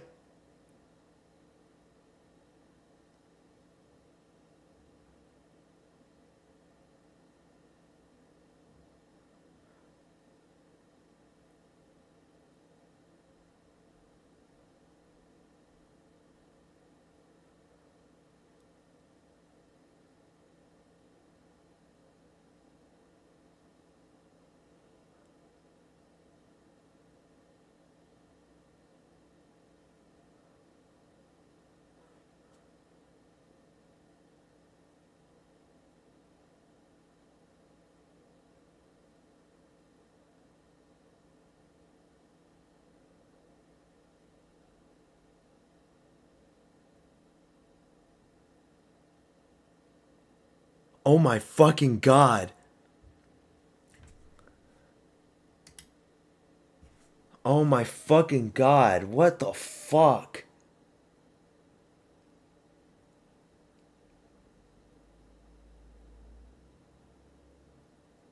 He's the champion again.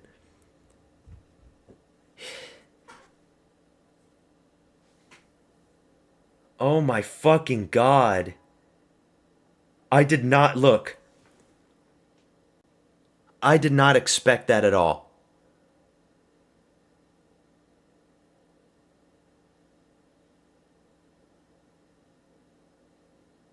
I did not expect that shit at all. What the fuck? He hurt Ankalaev.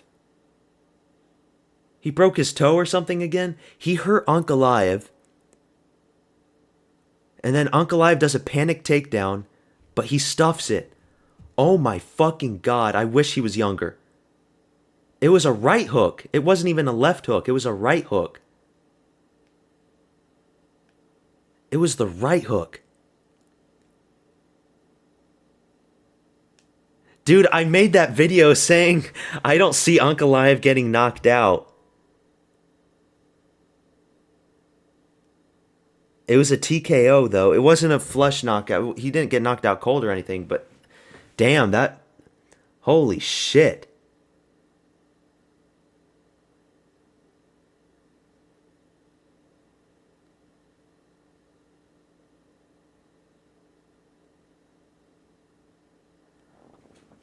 Oh my fucking god, man. I'm happy. I'm happy. I didn't expect that. You know, I'm happy, but I also don't like being wrong, you know? So now we're going to get Pereira versus Olberg. At least it wasn't eating the shit part. Yeah, I'm not eating shit. I'm not eating shit. Pereira versus Olberg. That's a very winnable fight for Pereira. Holy shit, Ankalaev lost.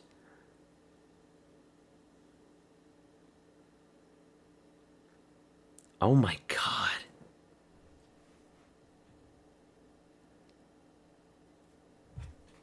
He just goes out there and beats the shit out of him in like the first minute of the fight.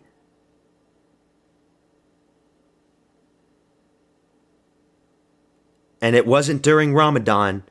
There's no excuses for that. It wasn't during Ramadan.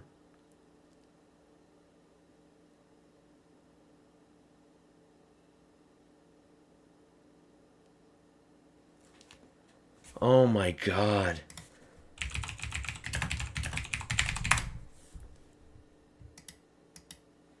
This is great. But I just wish he was younger, man. He's 38. Now, he just turned 38 in July. So, he's still got some time left. Glover became champion at like, what, 41? He's still got some fights left in him. I hope he goes to heavyweight. Nah, he doesn't need to go to, like, if he wants to go to heavyweight, he can do that. But he doesn't need to go to heavyweight. There's still plenty of fights at light heavyweight. Olberg, the winner of Mirzakhanov, Rakic. I want to hear what he says, though. If he goes to heavyweight.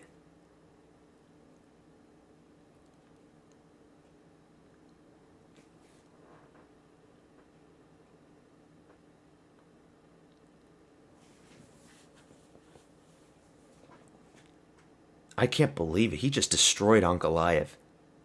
He fucking destroyed him, dude. I eat my words. I can see Ankalaev getting knocked out. He just cowered into a ball, eating those elbows.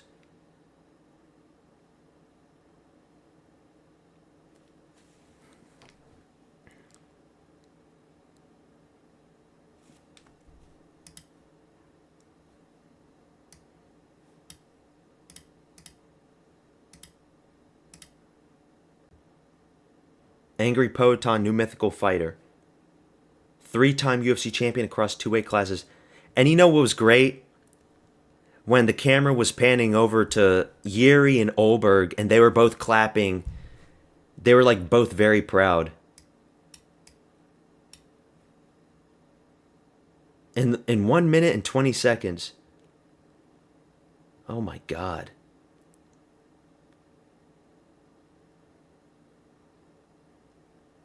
Holy shit. He did the emote too.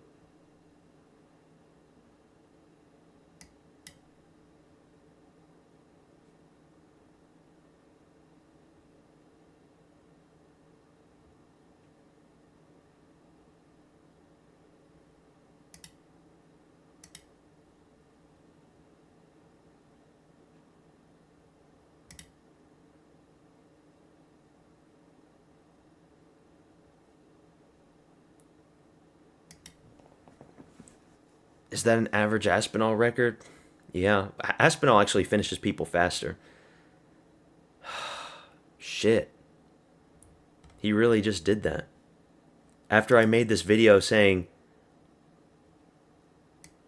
I don't see it happening. I don't see Ankalaev getting knocked out. Oh my God, this ages like shit. I bet there's people already gonna type shit. There's going to be people typing shit, man.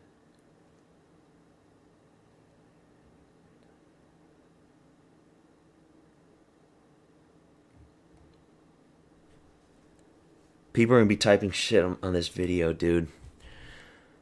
Oh, man.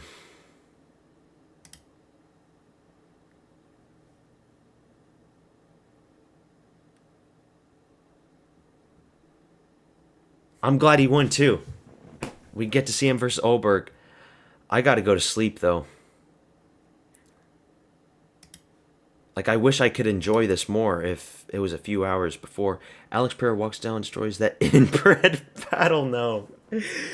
In round 1.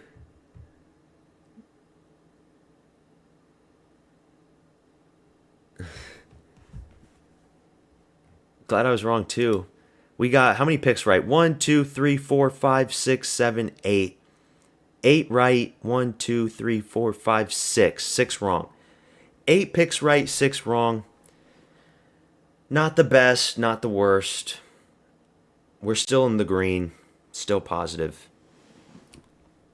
Thank you, everybody, for tuning in. Especially you, Jimmy.